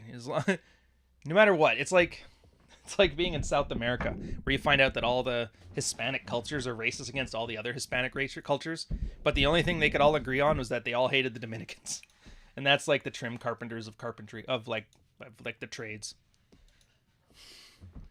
Anyways, so we're doing the parenting thing. Oh yes, the parenting thing. So it's fine. You just gotta. But this is the thing that guys gotta realize too. They assume you do like a weekend on a course. Oh, it is. Oh, I'm not saying it's not hard work. Don't get me wrong. I'm just saying it sucks. um. So for a lot of these parenting strategies, the reason I talked about it is because it's like 18 years of being taught something, right? And a guy thinks, well, I'm gonna watch 2 Rolo videos and now I'm fully red pilled. I call it being red pill aware, where they just don't know what the fuck they're doing. It's like anything. If you spend your entire life learning something, you're not gonna unlearn it in a weekend. You're actually gonna make a ton of mistakes. You're gonna screw up left, right, and center. You're gonna keep anytime the pressure is on, anytime there's a small bit of stress, anytime anything doesn't go exactly according to some prearranged script, you're not going to rise to meet your expectations. You're going to lower to your level of training. And that's why, like, think on Patreon, we talked, one of our guys, 5 years. 5 years he's been at this, and he's good. He's good. And he still is like, oh my God, I still had like the most basic covert contract in my life. And the guys will keep doing this. Everybody picks them out. You eventually kind of get rid of them. Eventually, and, you know, get better at getting rid of them. You get faster at getting rid of them. But yeah, they're going to be with you for a long time. It's almost like when you're talking to a fat guy. So you got to some guy who's like 100 pounds overweight. He's like, I've been at this for 6 months and I'm not thin yet. And you're like, yeah, well, how long you been eating for? Turns out the guy's been feeding his fat face for like 10 years. And he's wondering why in 6 months he can't undo all that damage. It's like, yeah, it takes it. How long did it take me to earn my black? Oh, there's no black belt in this, but I see what you're saying. Honestly, fuck, we're coming on 10 years now that I've been here. But it wasn't really so much the time. It's that I actually did shit. Like, I have my own red pill journey. I have my own Batman origin story. I have my own covert contract. Same as everybody, right? And this is why I cannot stand the newest crop of, like, red pilled ass models of Instagram. It's because they haven't done shit at all. They talk the talk, but they haven't walked the walk. And you can tell, because as soon as somebody asks a question or wants some clarification on their scripts that they're running, they kind of get flustered and just like mentally ramble. That's why, what was the last one I did? Me and Rolo were talking about that Hafiz? The dude who's wearing the green fucking pool table blazer. And you were watching him, and he's sitting there talking with this other guy, Alpha Male Strategies, who had an awesome peach suit, which I think is pretty cool. And he just started rambling. Like, if I use enough words, I'll baffle them so that they won't know I don't know what the fuck I'm talking about. Apparently he's still running the circuits though. I've yet to see another thing he's done, but I have a feeling they're all going to be just as awkward. But yeah, so that's what I don't like about it. It's like you don't have to be some kind of like extra special guy. There's nothing special about me. In fact, across the boat, yeah, Darius M is just that good. And here's one. It's like drag fans talking. Is Briffault's Law the biggest red pill advice? It's not advice at all. It's a framework. It's a mental model. Briffault's Law, if you guys don't know, it's the female of a species, not the male, dictates the familial condition. And when there's no value to the girl, there's no relationship. And so we've kind of adapted that to mental models for guys. So here's what you can take away from that. You internalize that mental model, that women decide the conditions for the relationship, not men. How do you apply that? Well, when you're talking to a girl and she doesn't want to be in a relationship and you do, you think back to Briffault's Law. Well, I mean, that's her decision, right? So this relationship is over. So you don't do stupid, simpy shit. You don't try and win her back. You don't try to cry in front of her. You don't stalk her and shit like that. And your life will generally end up better, right? There's some corollaries to it where if she promises something in return for something else, the deal is null and void when she gets what she wants. I'm butchering the language, but you know what I mean. And all that means is if you ever see a girl like, oh, I'll have sex with you tonight, but you know it'd be great if you did those dishes. That'll totally turn me on. You just realize in your heart of hearts that that's a lie. Anytime you're promised sex later to do something now, as soon as you do something now, some excuse is going to come up where you're not getting sex. Case in point, dinner. If you ever go, look, for you guys who aren't in a relationship, once you get into a relationship and you have the idea, she's like, let's go on a date night. And you go on a date night and you take her out to dinner and drinks and then you come back and then you want to have sex. I will tell you, 90% of the time, you're probably not going to. She ate too much. She drank too much. And you need to be okay with that. Like, look, if your sex life is good enough that you can throw away a night on just eating pizza or whatever and then come home and then go to bed and not have sex, then that's great. But if you're at a 6-month dry spell and your girl's been shooting you down, and she wants to go have a dinner date to rekindle things, just realize you're building this covert contract. But you see what I mean? So that's just Briffault's law. That's one thing. But then you see how you drill it down and apply it to these individual situations in your life. And that's the power of the mental model. It helps you understand why you're making decisions that you make and what the results are going to be. It doesn't matter if Briffault's law is 100% true. It doesn't matter if, everything on there has a scientific basics to it. The only thing that matters is, will you make better decisions if you internalize it? This is why, and this is one thing that I think that the modern atheists get completely wrong about Christianity. It's not that Christianity's not true. Does it really matter if Jesus died 3 days and, St. Paul got hit by the lightning bolt from this? None of that matters. But if you internalize the Bible and you act according to the scriptures, is your life going to turn out better? Now, I would argue for the last couple thousand years, yes. In the last 100 years, less so. But I'm not here to shit on religion. It's not for the guy whose dog is named Hitchens. I'm like, I just don't have the heart for it right now. Yeah, date nights are too hard to get to anyway. Yeah, well, and I'm not saying don't do date nights, but you fundamentally change how you look at them. You stop looking at them as a covert contract where if I take her out to dinner, we'll have sex. You stop looking at them as this is my opportunity to try and convince her that it's good to sleep with me. And you treat those like a reward. This is why you never take your first date to dinner. It's like, why would I feed you? I don't fucking know you. I don't know if you're crazy. I don't know if you catfished me. I don't know anything. Why am I going to give you food? No, you can have coffee with me. And you're going to get some radical feminists like, men who take girls on coffee dates are cheap bastards. And right there, all you need to know. You wanted to go somewhere to see if you vibed with the girl, to see if she's crazy and you don't want nothing to do with that. And her first attitude is start giving you grief. It's like, dude, do you think that's going to get better? Did you think a dinner was going to make all of that attitude go away? Fuck no. You basically found out she's a raging cunt. It's like, oh, well, thank you, ma'am. It turns out the dinner date was exactly what it meant to be. Or, the coffee date was exactly what you needed it to be. A way to filter out the girls that don't add value to your life. Well, yeah, the 2 kids thing. Yeah, I'm not talking about the specific. I'm just talking as principles here, Matt. I get it. Life always gets in the way. Totally understand. But that's the other thing too. And see, this is just from Briffault's law. A whole bunch of things that you can do to change your behaviors based on one goofy little MGTOW mental model. Yeah, they're all at least a little bit crazy. The ones you find good look good naked. And here's the other thing too. So if a girl, what did she want from you? What's the value you provided to that girl on this date, right? Want to go on a coffee date? Well, if her value was this guy can feed me, this guy can do for me. This is like the plow horse shit. You need to work hard and I'll be a stay-at-home wife. That's that attitude. Is that really what you want from a girl? I want a girl who uses me so she doesn't have to work. Nobody says that, other than the most delusional trad. On the other hand, you take her out on a coffee date. It's $3 coffee.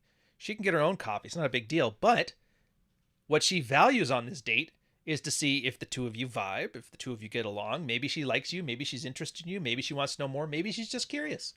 But you see the difference there? The focus on the date is no longer about what she can get from you, but it's about who you are, or what she feels from you. Now, it's still transactional. Don't get me wrong. Being emotionally engaging, being attractive, being around attractive people, these are all different forms of currency. And that's why I would argue, you can't say relationships aren't transactional. You just got to pick the currency that you can live with and roll with it.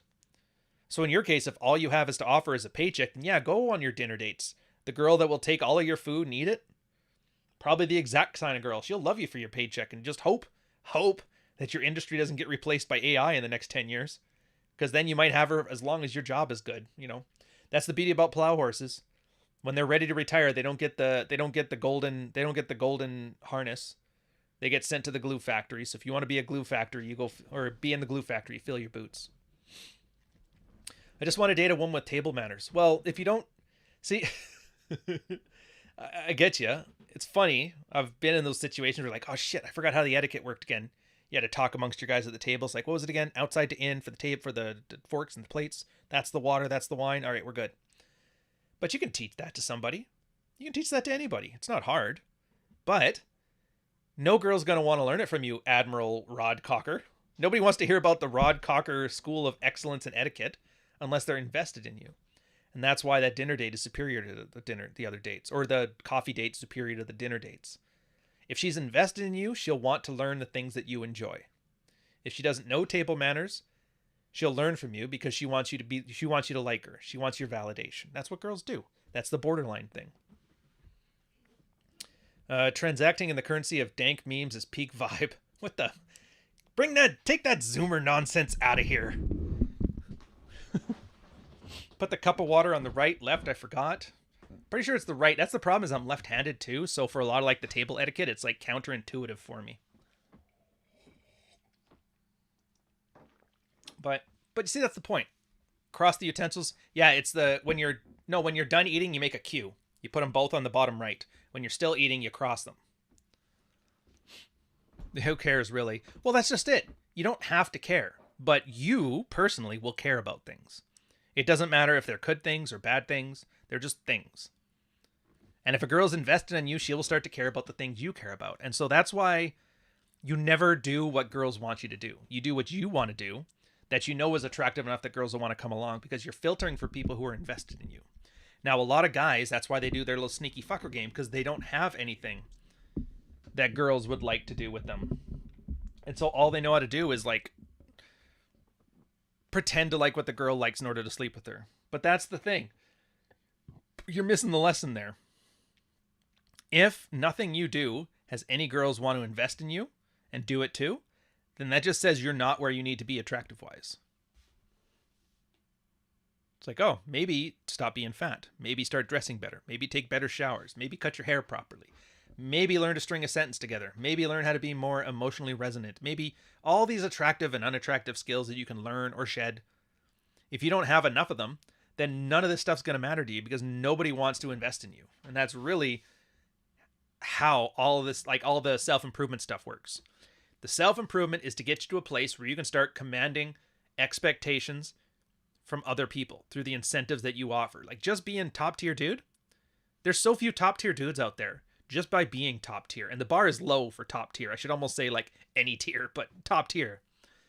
That people want to be around you just because, hey, do you know what it's like? Like, you guys have said yourselves, I've been reading it in the chat all day, how you're sitting here telling me how everybody's stupid and so many women are crap and they don't have table manners. Like, you see all these complaints about horrible human behavior. Now imagine meeting anybody who actually did these things. You would want to be around them just because it's refreshing. You know what I mean? Now picture that from the girl's perspective, and that's what you're aiming for. If girls bitch that guys don't do table manners, that guys don't know this, that guys don't know etiquette, all this stuff, imagine running into a guy who knew all that stuff intuitively. It'd be fucking attractive. Dark Knight Dev Sir, thank you, $5 super chat. There is a TikTok where white girls were cool with Applebee's, $1 Long Island iced teas and boneless wings. The black chick thought that was cheap. Yeah. Thing is though, like Tony Sotomayor had a point. I'm actually amazed. Like, I know it's not all black chicks, but the ones that got TikTok accounts, for some reason, have like the highest expectations of value from anybody, which is crazy. Which, I mean, fill your boots. I'm starting to think the female dating strategy, remember that site that everybody was shitting on there for the longest time because women were acting like red pill men and it's so misogynistic, and you're like, I don't know, man. I'm starting to think that's like Housewives of Atlanta on the web, you know? Yeah, Long Island iced teas are about as expensive as cocktails get to be, honest. Oh, no. Well, I mean, for the girl, sure. I haven't seen a $1 drink since the 90s, though, so it's like crazy to hear they even exist. Yeah, she doesn't really like you. She just wants something. And that's it. I want something. I'm going to scream I want something. It's like a 2-year-old at the grocery store yelling at mom while mom's trying to negotiate. But do you really want that? It's like, no. Are most girls like that now? I don't know. Probably. But that's the thing. If half the girls in the world are like that, then you got to meet at least 2 girls to find one that's not. If 80% of the girls are like that, then you got to go meet 10 girls to have 2 girls that aren't like that. Yeah, I hate to say it. It's a numbers game. And for a lot of these girls, they are like that. But if there's something about you they're really attractive to, they'll cut that shit right away. So you'll see it's like, oh, and I would argue, I can't prove this. I don't have a red-pilled mental model. This is just me talking man to man or man to sluggo, whatever. that the more valuable you are, the less bullshit people you see. Not because like you filtering bullshit people out of your life, it's that people act right when you're more valuable. People don't act like a damn fool unless they're surrounded by fools. Now, they might be a fool themselves, but whatever. Like, I'm trying to think, who's the most attractive guy in chat right now? I'll go with Marty. Marty's the most attractive guy in chat. Marty walks into a room, half of those people bitching about the Long Island iced teas probably are like, oh yeah, I'll have a Long Island. Thanks, sir. And he comes in there with his sexy British accent. If you guys to get that joke, there's a joke to it. You'll get it. Yeah, there are billions of women out there, more being made. It's not even that there's billions of women out there. It's the better you are, the more expectations you have of other people and the more they want to fill them. You know what I mean?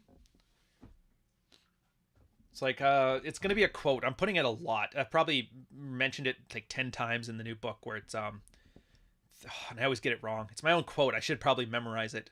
But through your work comes confidence. Through your confidence comes self-respect. Through your self-respect comes value. And from your value comes expectations. And through those expectations come investment. So as you make yourself better, it makes other people around you want to meet that standard and be better. And that in turn shows when they're invested in you. So Matt, easy one. So the order of the books I usually suggest is, depending, you're married and so on. So I start with No More Mr. Nice Guy, Robert Glover. Then I switch to Manuel Smith, When I Say No, I Feel Guilty. And then in third place is either The Rational Male or at the very least The First Year of Rollo, his blog from the first year. And then from there, it all depends on what you're trying to accomplish. Sometimes it might be more fitness-based stuff. Sometimes it might be something like Practical Female Psychology for the Practical Man. Maybe Red Queen. Sometimes you really need, that's when you need to start getting to like the Esther Villar, Manipulated Man, all that kind of stuff. But it really depends. If you're not married, it doesn't change. I mean, a lot of it doesn't change. It's just because like Nice Guy is about getting rid of all those bullshit, unattractive nice guy behaviors. I'd say that's universally applicable to men regardless. When I say no, I feel guilty. Again, assertiveness, absolutely vital. The thing I would change though is I wouldn't put Rollo as number 3 on that one. I would probably switch to something more game focused, and it really doesn't matter. Like my go-tos are either Roosh's Day Bang, which is like the highlights for kids for pickup, or something from Tom Terrell's London Day Game model, or Troy Francis's stuff, like Approach Like a Warlord and that, or even the M3 method. Doesn't matter. Just pick one. And then you learn how to be assertive. You learn how to be attractive. You learn how to not be a nice guy. And then you learn some routines. And this is actually the final point. So I'll do a quick little transition. We'll get there. 122. Which is a perfect segue. It's almost like I planned this shit. Give me, who do I want to see? Let's get the chick about the podcasts. Name a bigger red flag than a white guy.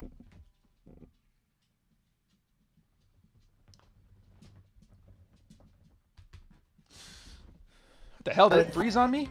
I am not, have you know, I'm like 80% white. The podcast is goddamn good, and I don't want you anyway. You got random Iroquois art and not art on your walls. You're not my type, sir. Or madam. I don't know, you're allowed to say any more?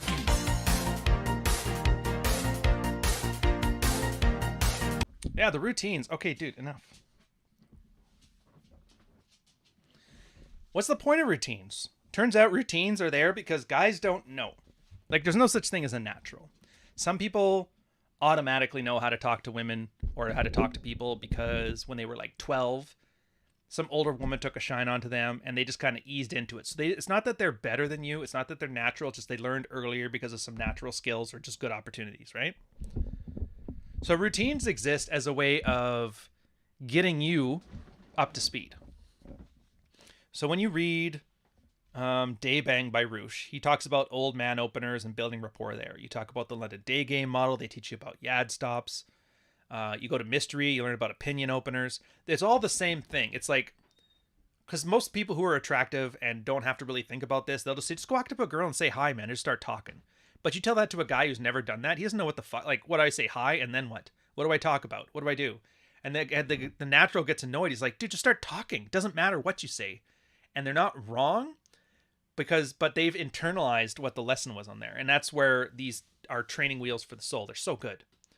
So for example, on Mysteries with his opener, he's in like a sexually charged environment. So he says, you want to start with a time restriction, because the first thing that people think of when you walk up to a stranger in the bar is, how long is this guy going to waste my time? Thank you, David. I'm glad you like it. Store.ryanstone.com. Yeah, how long is this guy's going to waste my time? And so you'll say something to the effect of like, look, I got to get back to my friends really quickly. I've only got a minute. But so right then you're putting everybody at ease, showing, okay, so he only needs me for a minute. It's going to be a small interaction. I can go along with this, whatever. And then you add some like sexually charged opinion and you ask for them to talk about it. You know, everybody loves to gossip about whatever. Is it cheating if you're in a different area code was the standard example, but you can use whatever there. So that answers the question. Okay, just walk up and say hi, but then what? And this is where you kind of start to internalize the training wheels on this one. Same thing with like Roos's old man opener. You walk up to somebody and you notice maybe they've got like, I think the example he used in the book was like a purse or an iPhone or a laptop. And then all you have to do is make a comment about some shared experience. Like, hey, people watching, another great example. Like you're sitting in line up at Starbucks. You're sitting there beside somebody else and you're like, excuse me, what? That couple over there, I'm trying to figure out, do you think they're dating or do you think they're about to break up? Same thing, right? It's just an observation about something happening around you, and then you look at the other person. Do they engage you? Do they lighten up? Do they start to smile? Are they polite? Are they friendly? Are they available? If she just kind of puts on her headset and shakes her head, obviously the set's over. But if she starts talking, then you can kind of carry on. But that's the point. You're literally learning just to walk up to a girl and say hello. But you're having some structure to it, so you kind of can figure out what you're doing. And then as you practice it enough times, you don't need the openers anymore. You don't need the routines, because you can literally just walk up and just say hello because you don't think about the other steps. Yeah, most men are too worried about upsetting her to interact like a normal human being. And there was routines for that. There was routines for that. It was, Carl and I talked, actually I talk about this a lot. Jesus. The main is getting out of control this morning, fellas. Carl and I talked about this. Like at some point, when you're out there hitting on girls, you're eventually going to get to a point where you and your buddies will do a bet or something to the effect of like, whoever gets shot down the best tonight gets his drinks paid for all night. And so guys will go out, or maybe just as like a challenge. Yeah, I like your hair, but those shoes are terrible. Yeah, see, and it doesn't really matter what you say, but that's the thing. He said that because it'll upset the whammon, like you were saying, Jack's broken crown. Just to get her upset and have her not like you. And that's when guys first learn, sometimes they first learn that, oh my God. So it turns out I can be a little bit mean. I can tease a little bit, and most chicks won't get mad about it. They'll feign insult, like, oh, how dare you say that? But they're kind of smiling as they say it. There's the occasional girl that's just a humorless cunt, but I'm like, whatever. And then you start to realize, oh, so being offensive isn't the worst thing in the world. Being unattractive and non-charismatic is. So then, yeah, being worried about upsetting the women is another one of those telling on yourself that you never talk to women. Yeah, get blown out on purpose often enough to get uncomfortable. And Chris, what you find out, and you probably already know this yourself, is it gets harder the more times you do it.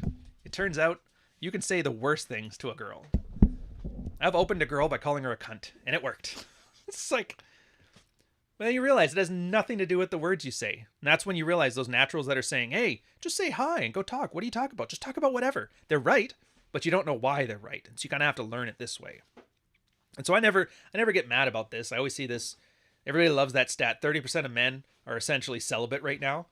And they're sitting here shit talking pickup. I was like, dude, you guys need it more than anything. You haven't talked to a girl since the Twin Towers fell. Like maybe, just maybe, some dude with aviator shades and a feather boa can teach you a little something about how to talk to people and not give a fuck about your outward appearances, you know?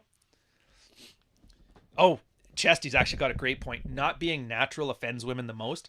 This is another thing. And this is why I don't give much hard and fast advice to guys. It's like, you live your life, here's some rules to go by. But keep your fucking mouth shut is absolutely one. Don't tell her how great you are at pickup. Don't tell her how red-pilled you are. Don't go on a date and then start talking about the fucking wage gap and statistics and, oh, Candace Owens, and shut the fuck up. Shut the fuck up. She doesn't want to know. And by you talking about it, you're boring her and you're kind of creeping her out because you shouldn't have to. Like when people are playing basketball, They're not sitting here walking you through, I'm going to cross over, do a dribble, we're going to play zone. No, you're busy playing the game. Stop spouting the rules and play the game. Yeah, hey girl, I listen to him. Technically, that one might work for you though. Allie's been telling me there's a bunch of like, and they're not chatting in here, which is fine. You know, do or don't. There's a couple regulars, but there's actually a lot of girls who like this because they actually are telling them things about the male condition. There's always lurker chicks, so don't worry about it. And those tend to be the ones that do well, the ones that don't make themselves the center of attention and just sit there and listen, because then they learn about how men think, and then they cater how they act to attract better men, and then they end up having good men. I call it the Claire syndrome because I was like the first one I knew of was this chick named Claire. Claire and Darla. Anyways. Yeah, women complain about the guys on dating apps, so I give them the stats. They always resist. First off, what the fuck are you doing, dude? Like, I think you need this blast of shit you're gonna get. Why are you giving girls stats? Why? The fuck do you have to do with that? Unless you're paid to give girls stats, don't give them stats. They don't give a shit. When a girl says, when she's complaining about the guys on dating apps, she's not talking about dating apps. She's processing her feelings. And this is why you trying to explain the game to her fucking pisses off girls. You know when she's complaining about the guys on dating apps, what it means? It means, I just tried to meet a guy on this dating app, and it pissed me off, and I feel weird about it, and I'm going to talk until I've processed what I feel. And people are going to talk to her, and she's eventually going to build her own narrative about it. So when you're sitting there talking about stats, what you're actually saying is, your feelings aren't valid. And telling a girl her feelings aren't valid pisses her off just as much as you're pissed off when she's like, I don't care about your stats and facts and figures. That's fucking nerd shit. And you're like, it's true. So picture her just as frustrated because you guys aren't talking about the same things. She's bitching about the guy she just went on the Tinder date with while you're sending her statistics about people she has no idea.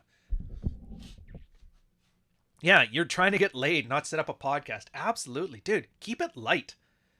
Girls, when they talk about, I love having deep conversations. They don't like having deep conversations with guys. They like saying they have deep conversations with guys. The less you can say, the better. My RP stats game is fire, bro.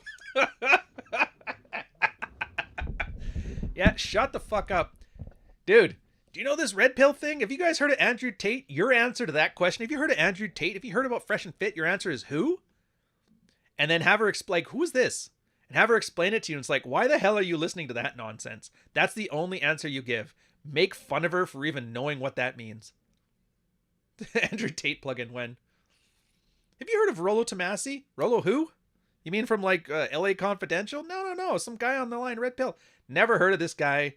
Why are you bringing up other men in front of me? I don't care. The only answer. Keep this shit to yourself. It's not that it's a secret clubhouse, the He-Man Woman Haters Club, and women don't deserve to know. It's just like, there is no red-pilled talking point that you can have with a girl that at the end of it will go, yeah, that makes sense. Now drop your pants. Never going to happen, ever. I don't talk about this with my girl, and she listens to all this stuff because she pokes fun at me later. She goes, hey, Ryan, you ain't shit, but that's okay. And I'm like, fuck you, bitch. She laughs and I laugh. Don't take this stuff seriously. Just like take it seriously, but don't take it literally and shut the fuck up about it. That's the point. They're just routines. It's just a way to change how you think. It's geared towards the male mind. And our mind is rough. It's crude. It's analytical. It's systematized. Nothing about it appeals to the feminine mind at all. So by you saying it, all you're saying is, I hope you respond to this in the same way an autistic man would, because that would be swell. And any girl worth her salt will be like, why am I on this date? When I'm done, I'm going to go onto Twitter and bitch about men on the Tinder things. And then you get on there with your anonymous MGTOW42069 accounts. You know what she needs? Statistics. No, what she needed was dick. And then she feels like an idiot because there was this guy that made her tingle. And she's like, I got a chance. She's going to go meet this guy. And then the guy started ranting stats and that tingle dried up fast in this air. You might as well just take a handful of sand and throw it at the vagina for how much you're doing, how much work you're doing there. The last thing she wanted was statistics. She just wanted a good dicking. And the both of you fucked it up. Just shut the fuck up. But then, yeah, that's routine. So then stop talking about it. That's it. It's all you got to do. And just live. Let her feel the way she wants to feel. If she's happy, she'll be sexually available. If she's happy, if she's engaged, she'll be sexually compliant. If she's happy, if she's engaged, she will invest in you. She will start to like the same football teams as you. She will start thinking about having babies with you. She will think, oh, I forgot the birth control with you. She will start to cry thinking, where are we? What is this going to mean? What are we doing with this? She'll be like starting to push like hints about rings and shit like that. That's the investment you're looking for. And look, it's all manipulative, all of it. So is the routines. Everything in life. Everything in life is a manipulation. A baby cries, a girl screams, a dog yelps. Every single one of those things, manipulative. They actually get your adrenal gland going. It turns out we are hardwired to get really fucking fight or flight when a girl starts screaming in front of us. So you got to kind of temper that shit. Because you realize everything is manipulation. And your goal as a man, insofar as you are a man, because I don't know, is to make sure whatever somebody is trying to manipulate into, that they're offering you something that's worth it. That's it. You're not saying I'm against being manipulated. You're just against being manipulated for free. So yeah, if a girl wants to go on a date with you, that's great.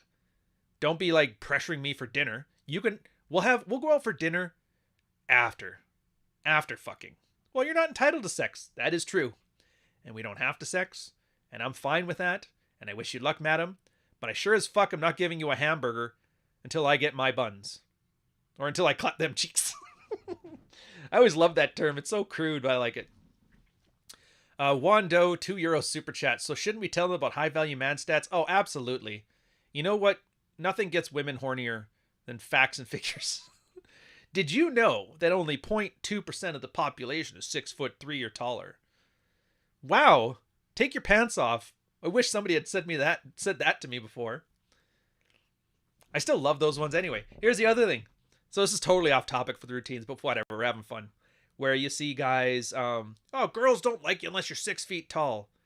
Well, it turns out girls have no spatial perception at all. I've told you this a bunch of times with the IQ tests, but girls suck at it. I've had my girl. My girl's 5'3". I've had her look up at me. It's like, we're about the same height, aren't we? Dead serious. I'm like, what do you mean? And she goes, look, see, we're the same height. And it turns out because she was looking up, she assumed that the Earth was parallel to wherever her vision was at the time.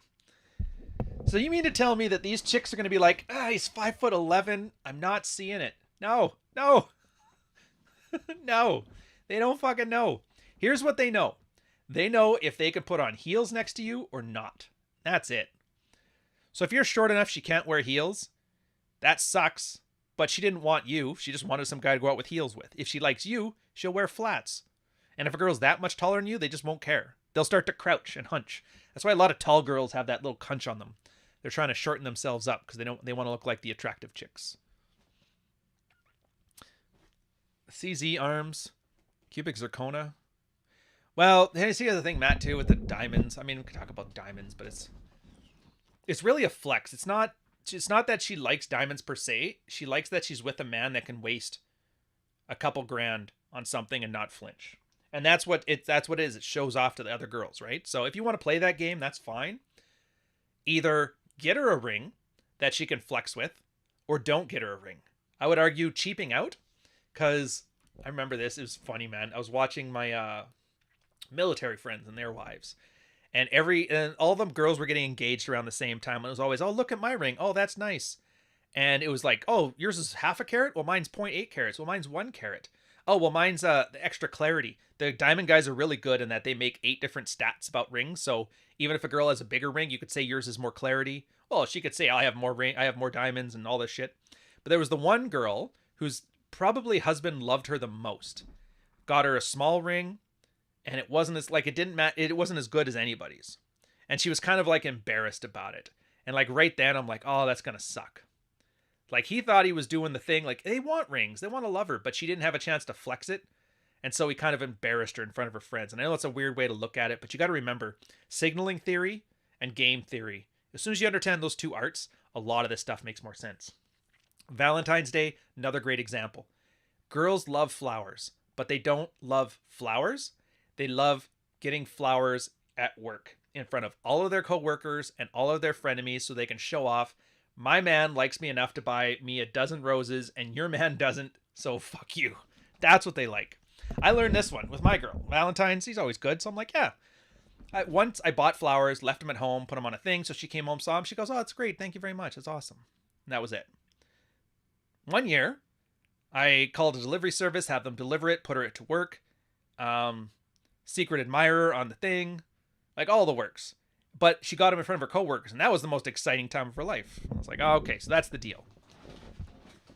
So, like, do these things or don't do them. I don't care. But just understand the dynamics at play. So if you're going to play the game, play it proper. Don't give the chicks any flowers. Well, I mean, it's a reward, right? It's like dinner. Actually, you know what? The better way to put this is the covert contract thing. A lot of guys think if I buy the girl flowers or I buy her dinner and all that shit, then she'll have to love me and sleep with me or whatever.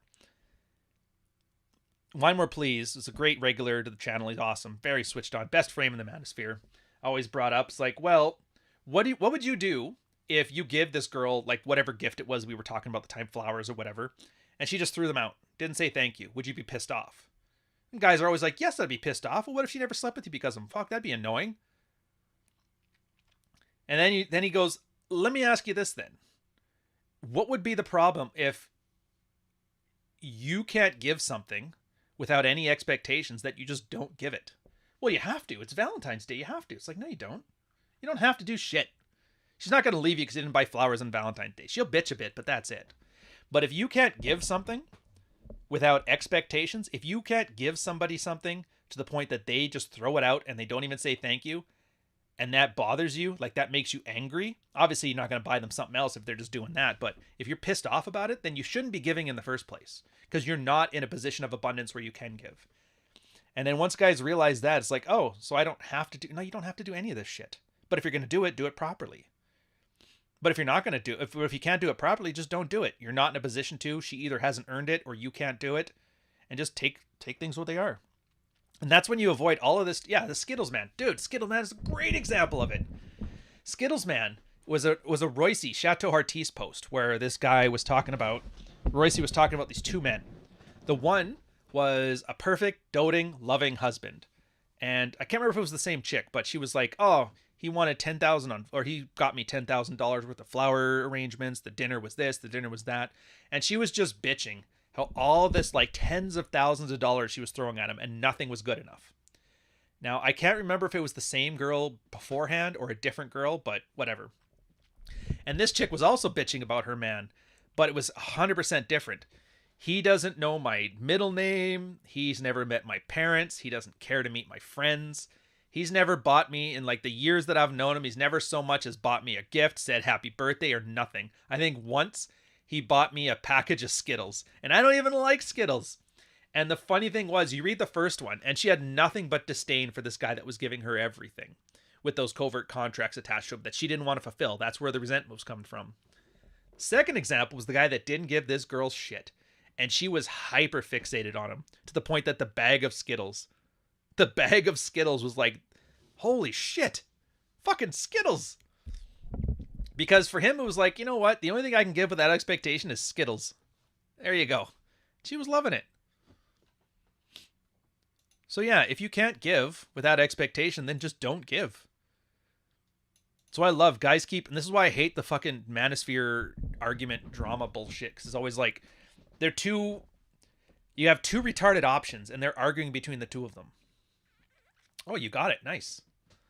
It's always like, oh, girls, take them out on dinner dates. No, fuck that, bitch. Nothing. Straight to my house and sex. And it's like, those aren't the arguments at all because you're missing the point. You're just rehashing stupid MRA talking points from 2011 Girl Writes What articles. Yeah, fun fact, Edible Arrangements was founded in my hometown. No shit. Some American town out there thought, hey, Valentine's Day, do you know what we need to do? Eat. Fucking guys. Yeah. Those pop rings, I know the ones that are like the candy rings, right? Symbol of proposal. Yeah. Show her the drawings you made of her. The drawings are no different, though. I'm not saying, like, it doesn't have to matter if the gifts are expensive. You give a girl drawings and she just throws them out, are you going to be pissed off? If so, then don't make those drawings. Canada invented the edible arrangement. Jesus. That must be a Northern Ontario thing then. Fucking rights, donkey. Anyways, we're running close to time. I'm all out of what we were going to talk about. So I'll just add these in there. And we're going to do some bantz for the rest of this. What are we at? 145? Let me add the timestamps before I forget. One time, I forgot to put all the timestamps in it, and then I deleted them, and then I forgot, and then somebody had to listen to the whole fucking episode if they only wanted 1 point. So we're going to do bantz and screwing around for like 5 minutes, 10 minutes. And then we're going to get ready for Rule 0. Oh, damn it. I almost forgot. So I've asked these guys, which they still haven't done. Dude. Okay. So if you guys don't know, YouTube has, what do they call them now? Raids. If you've never heard of a raid, it's where you can take your audience when your live stream is done and send them all to somebody else's live stream. I'm like, that's kind of neat. Except for YouTube has this thing where they don't want just anybody coming to raid you. You need to set it up as permissions. But all of these Rule 0 boomers, like John's the only guy who knows how to set it up. So I can't give anybody a link to anybody else's live stream until they set this up. And I have a feeling I need to walk them through it. It's very, very annoying. All right. No upcoming ones. We'll have to talk about that. Let's aid some 304's live stream. Oh, I guess we'll do some quick announcements here too. So, if you don't know, I had all of my content pre-made and scheduled for the months of August, September, and October. The last one is Monday. So as of Monday, I'm creating new content outside of the podcast again, which would be good because, dude, my Chick Talks, I have like 200 of them in the queue, as well as 3 separate ones that are going to be their own full videos. I've got another 20 mids watches that I have to get through, which I'll probably cut maybe 10 of them out just because of the content or split them together or whatever. And it's going to be a lot of fun. At this point, honestly, I just gave up. What I might do doing is putting some screenshots in there. It's like step 1. It's like military SOPs. Andrew Tate's powerful weatherman. Oh, dude, he's my favorite weatherman. Real G weather. If you guys don't know, there's another blue check on Twitter called Andrew Tate. He's a weatherman out of Texas, and he's like, you don't want to know how I got so popular to all of his coworkers, which is hilarious. 200, we record them in one sitting? Probably not, because like I have to be pretty animated on those and pretty excited, and so I probably can get like 20, 30 done at a time, and then edit them together for things later on. So we'll see. All right. Hey, Mayo hosts, don't ever tell that story to anybody. You're welcome. That's a story for you. That's not a story for anybody else. It's a private thing. Don't let people... the robot dogs. Made a paper rose out of the shitty bathroom tower paper. Every girl ever dated, including my ex, has kept them. Yeah. Man talks. That's the problem. Is there's not any good man talks because men aren't funny. Like they're too self-aware. It's mostly like the reason I can't do man talks is because most of the ones are either guys that nut themselves when they're trying to skateboard on a ramp, or they just sit here rambling about the same like fresh and fit talking points. That's literally all of them. It'll be some chick dancing with her cooch in the air, and then it would stitch with a guy's like, well, you see, 37% of the fucking blah blah blah, and I'm just like, why are you not entertaining? I want to shit on everybody here, but you're so unentertaining. And it feels like kicking retarded kids when I make fun of you. So it's no fun. No fun. Ryan practically robbed the stock market when he invested in those Celsius drinks. It's fine. Funny enough, I've had like 3 or 4 different investing things at the same time. One was down 20 grand, one's up 30, and the other one's up 20. So 2 steps forward, 1 step back, sir. So what are we talking about? Paper Roses. Is John Fitch going to be on there? I never know who's showing up. I know who's hosting, and I know I'm going to try to show up. And then beyond that, it's whoever comes. Like Rolo, I never know if he's going to be there. John is usually there, but he has to leave early. Like, I don't know. And yeah, I want to find out more about this robot dog. What's your prediction for Rule 0? I don't have one because I'm not entirely sure how it's being... Like, that's my favorite part when we do those Rule 0s. Is if it's a topic that, because mostly the guy who's hosting will just say what the topic is, right? But sometimes it's because I know it's something happened on Instagram or Twitter that was pretty in and topical right now, and they're like, let's talk about this, and then I can usually guess. But this one, I don't know where that came from. Like, what are we talking about again? The male violence and whatever. Like, it could be anything. So it'll be interesting. I like these ones because then I'm kind of confused and I get to learn something the same as you guys do. Stop touching the mic. You mean like this? But yeah, I'll be good. Get those robot dogs going. And I'm a bit fidgety this morning. It's too much coffee. That's the problem. No, not cat food and wine. Honestly, like, I think I've talked about it briefly, and I hate talking investing because I'm no good at it. But I take the approach, like Carl was talking about it. He does like profits and earnings and all this psychological stuff and the economic breakdowns. I'm like, I don't got time for any of that. I just realized in the short term, what does he say? The stock market is a popularity contest. In the long term, it's a store of value. So I'm like, okay, perfect. I can walk through what's going to be more valuable 10 years into the future. That's not hard. You know, social media is way overvalued right now, so it's probably not going to be great for a long-term investment. Things like banks will always do well. Energy will do great, especially during the green economy because they forgot to sell oil. So that's fine. But, and then in the short term, I'm like, okay, so when I hear like a company give a great, oh, we just made 10 times what we're supposed to do on the fiscal quarter, and technically that means the stock price should go up. But I'm like, what is somebody doing when they hear that information? If I hear how the company is doing great and it's just got all this stuff, I'm expecting other people to buy. And some people might buy, so I'm probably going to sell all my stock because that's when it's at the peak. And sure enough, that works like a charm. The better I see a company do, the more I assume that the stock price is, at least in the short term, going to go down. And it usually does. No, I did not catch the quick copper pump. I'm not into the commodities very much because I'm not good with them. For me, it's mostly just like actual stock companies, but I have like friends that work in various industries, so I kind of like hear from them things that are changing, and so I kind of go on that. Yeah, real estate, that's another good option. For me, I don't like it because this market is so fucking weird. I don't understand it. And I hate people. I hate renters. Renters hate landlords, but landlords hate renters too. Like, I don't want some guy who's going to trash my place because it's not my place. I don't give a fuck. And then not pay rent because the stupid COVID rules made it so you can't ban. Like, just the risk for me. I'm like, nope, not dealing with it. Yeah, commodities are a negative asset in this internet rate cycle. So it all depends. Yeah, and that's the other thing too, right? It's really easy to invest now because the way inflation is going. When inflation goes high, all stocks go up. So all you have to do is invest in something, and you tend to do better. Because it's not that the value of the stock goes up, it's that the value of the dollar goes down. So if you put it into stocks, it like hedges against inflation. So at the very least, you got that. But like I said, my main investment vehicle is IP. Build IP, have those build sustainable income. Like, I'll say this right now, the two things that I find for investment works the best, and this is your layman, salt of the earth investment advice, not to be taken as financial advice, is education. Like, if you get a certification, if you're in information security, you get a CISSP cert, that's going to pay, the cert costs like, I don't know, $7,000, something like that.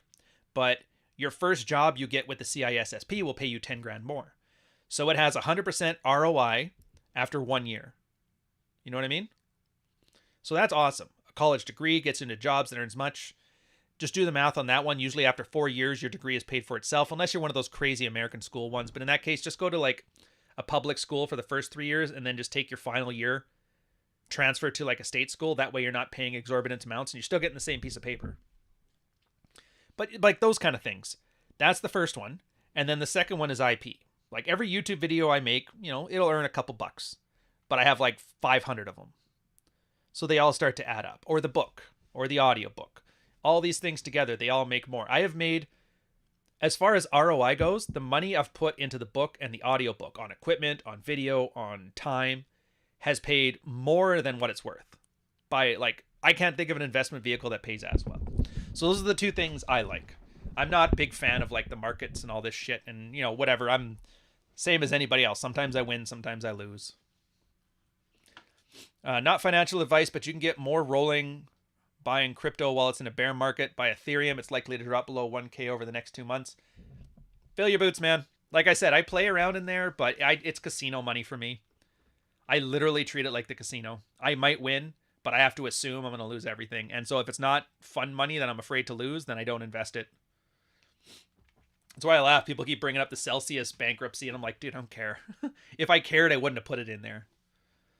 I lost 5,000 in crypto this year. I'm not sure. Technically, oh yeah, it sucks. I might have lost, but I'm not sure because like I was in Celsius with I had Bitcoin and Ethereum, but it wasn't much. It was like 10K in each. Depending on how the bankruptcy goes, I might get some of that back. I might not. I don't know. We'll see. But at the same time, everybody laughs like, "Oh, you got owned." I'm like, I didn't get owned. I have to crack some eggs. That was my introduction into crypto, and yeah, I just don't like it. The risk is huge. The payoffs are not great. I think it's too many people that got really big when they bought Bitcoin when it was at $10 are now like, "Oh, dude, crypto's the way of the future." It's like, oh, it sounds like it was. Better ROI than cooking? Oh, way better. I mean, you're going to put an onion and lettuce together? Like, who the fuck cares? You have to buy and hold when it's blood in the streets, even if it's yours. Well, it sounds like you got it all figured out, Fidelius. How have you done, by the way? Actually, this is a great example of I've talked about it before. Like, you need to put this bucket on your head right now. So right now, Fiddles is telling me about crypto. You got to get into it. You got to do more. You got to hold. You're telling me about this bucket on your head. You put this bucket on your head right now. Life is great. How's it working out? How'd you do? Are you positive? Are you negative? Are you holding right now? So you got up to. So you're currently at 100,000. Did you make 100,000? Did you exit the market at 100,000, or was it up to 100,000? Holding. So you haven't made anything yet. That's something else I've learned from investing. My brother taught me this one. It's a great one. Until you take your money out, you haven't earned anything. Nothing. Real estate in Vancouver Island in the 2000s was just like that. I'm like, oh wow, everybody's making 3 times what their house is worth after a year. And my place was going up and up and up and up in value. And it was great. It was, oh my God, it's $150,000. This thing's worth $300 now. And when I sold, it sold for like $225, which isn't bad, but it's not the money I expected to earn. It wasn't the money that the property taxes assumed it was worth. Until you exit the market, you haven't earned anything. And you just can't think of it that way. It just doesn't work. It's not healthy. Yeah, so anyone who owns real estate, prices still go up and then you have to sell. And that's the other thing too with real estate. So unless you're exiting the market to enter a different market, everything else has already gone up. So ultimately it doesn't really change. Like if I were to sell this place, an insane exorbitant amount, assuming it's worth what they're saying it is now, which I assume it's not. Accidental millionaire. I'd still have to go buy another place, and they've all been inflated to the point that there's this level too. So until I do the final checkout and move to somewhere in the sticks to retire, it's nothing. The SEC lawsuit, that was so long ago. XRP is absolutely bottom since. You must be down to what, 80%? I like it, but still. Oh, Fiddles, you ran into somebody who actually knows the XRP market. So it was at 100,000, but it's now at 20,000. After that mane, you should rock a flat top. Thank you, sir. No, thank you. After this, honestly, my girl's been like, she's really subtle about this. She's been showing me old videos of me with short hair, and I'm like, damn, I looked good. So I'm like kind of thinking, I'm invested. I'm invested in the mane. Part of me is like, damn it, I could just get rid of this fucking thing. There we go. Could get rid of this thing. And I wouldn't be mad about it. I DOS color average, waiting for the suit to cash. Waiting for the suit to end. So yeah, you see, Fiddles? Like, I'm not shitting on you. This is actually a great lesson. You're telling me to put this bucket on my head right now. It's really great. I don't have enough information. I don't know anything about XRP. I've never read the white paper. I don't know how the mathematics or the financials work. But if you want to cheerlead something, you better come at it with like a, here's what my life had that was better. Because you didn't give me how your life improved at all. You just rambled off some stats. And this is more than just about finance. It's about everything. Some guys like, bro, this is how you hit on girls, like the fresh and fit shit, right? Just get the newest iPhone or whatever dumb shit you need to do. Yeah, you need to do your research. Well, then, like, I don't need to be proselytized. That's the point. So Fresh has this big thing. If you don't have the newest iPhone, women won't give you the time of day. So I don't know if that's true. I don't know anything about the new iPhone. I don't know what the new iPhone costs, and I never even looked it up. It's an asymmetry of information. So what do? All right. He's telling me to put that bucket on my head. I can't see what's in the bucket until I put it on my head. How's his life turning out for it? And what do we got? Wasn't Walter's thing that he's like, if you want to come on my podcast, you got to give me a blowjob. So that's how you can get hit on with the newest iPhone works. So obviously it's bullshit advice. because the bucket hasn't fixed their head. They're just trying to proselytize me for their way of looking at things. No one uses XRP. Ripple talks about all their partnerships, and that's cool, but not a single partner uses it. They use RippleNet, and all these partners are going to switch. No.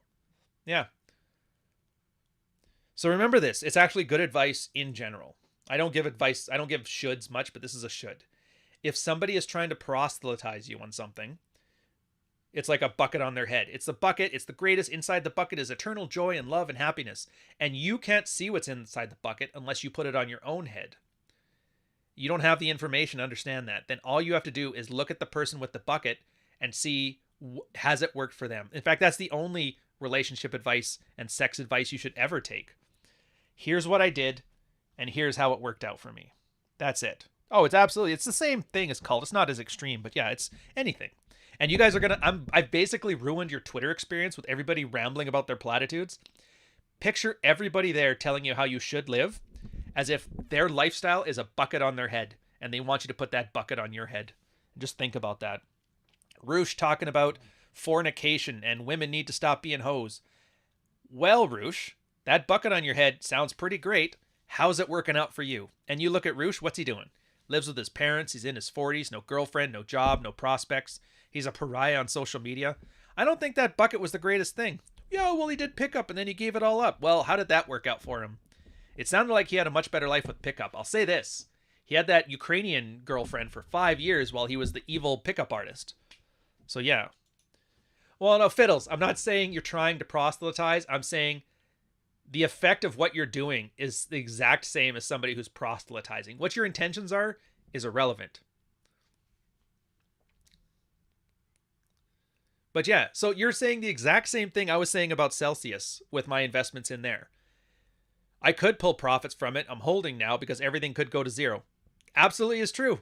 And I'm saying the same thing. My Celsius stuff could go down to zero. There's a chance during the bankruptcy hearing I'll get money back. There's a chance that it won't. Where does the buckethead analogy come? It's from Whisper. One of the best red pill guys. There's the main guys from the main sub that I love are Vasily Zaidev, Uncle Vaz, Whisper, Human Sock Puppet, and to a lesser extent Red Pill School. But Human Sock Puppet with his bitch management guide, absolutely required reading. Whisper has so many like little ways of looking at the world. Like it's not about what to think, but it's about how to think. And Fiddles, the good thing about you on this too is that if you start looking at these things like a bucket on your own head, then you got to realize like, and then you let me know if this is accurate, and I don't really care. It's just you're a great example right now, so I'm using you. Don't be offended. But am I just talking about the bucket on my head because I want it to be successful or because it is successful? Do I want other people to think that I did really well on this thing so they need to do it to make me feel better about it? Like that's the same attitude of tradcons were like, you should save yourself till marriage and never date, never fornicate and whatever. And they have horrible sex lives. And they want you to have a horrible sex life as a validation for their horrible sex life. And you just don't want to fall into that trap. Fuck, we're over time. Gotta go. We got Rule 0 coming up, so I'm gonna let you guys go. I lost all my extra peaks. It was in Celsius. So you're in the same boat as me. Depending on how the bankruptcy hearings go, you're either gonna get it back or you're not. What about the Evola enthusiast? Oh, he's a fucking idiot too. I hate the Evola guys. Hey, you know what we need to do? We need to relive 1940s fascist Italy. I think that's the strategy. It's like, dude, even the fascists thought that guy was a laughingstock. I was trying to raid you guys down there, but it's going to be Paul hosting. He doesn't have a link yet. He forgot to put it up on his tweet, and it's not up on his channel. So it's going to be Paul eventually. I just don't know when or where. But I'm going to let you guys go. Let's do the thing. There it is.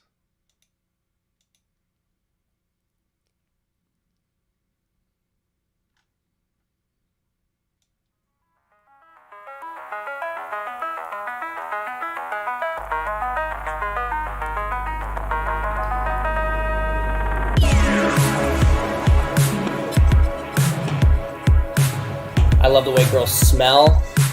I love how they always make sure, by and large, they shower, and they just have an amazing smell to them in general. One of the guys who ran the Red Pill channel sent me a message. I actually appreciate that you took it from an idea-based perspective instead of ever resorting to personal attack. Like, if this movement is actually going to be dangerous, do we need to understand it so that we can take it down? I knew going into it that this might be a hot mess. I'm not going to have those guys back on my channel again. Absolutely not. Yeah. Got Ryan Stone. I think he's the most important guy in the world. Ryan Stone. Give a fuck about Ryan Stone. Me and him have gone back and forth. Yeah. Ryan Stone does not pass the 6 foot test. He's like a man. So I don't give a fuck what Ryan Stone. You want to tell me why the majority of people that voted yes, I can be submissive are men? Just want to talk a little bit about why I love women. And the majority that said no are women? I would love y'all to ponder that for a fucking second! I love how they always make sure, by and large, they shower. The feminine energy that girls put out, it's magnetic. You think I can be submissive? You fuck! I adore it.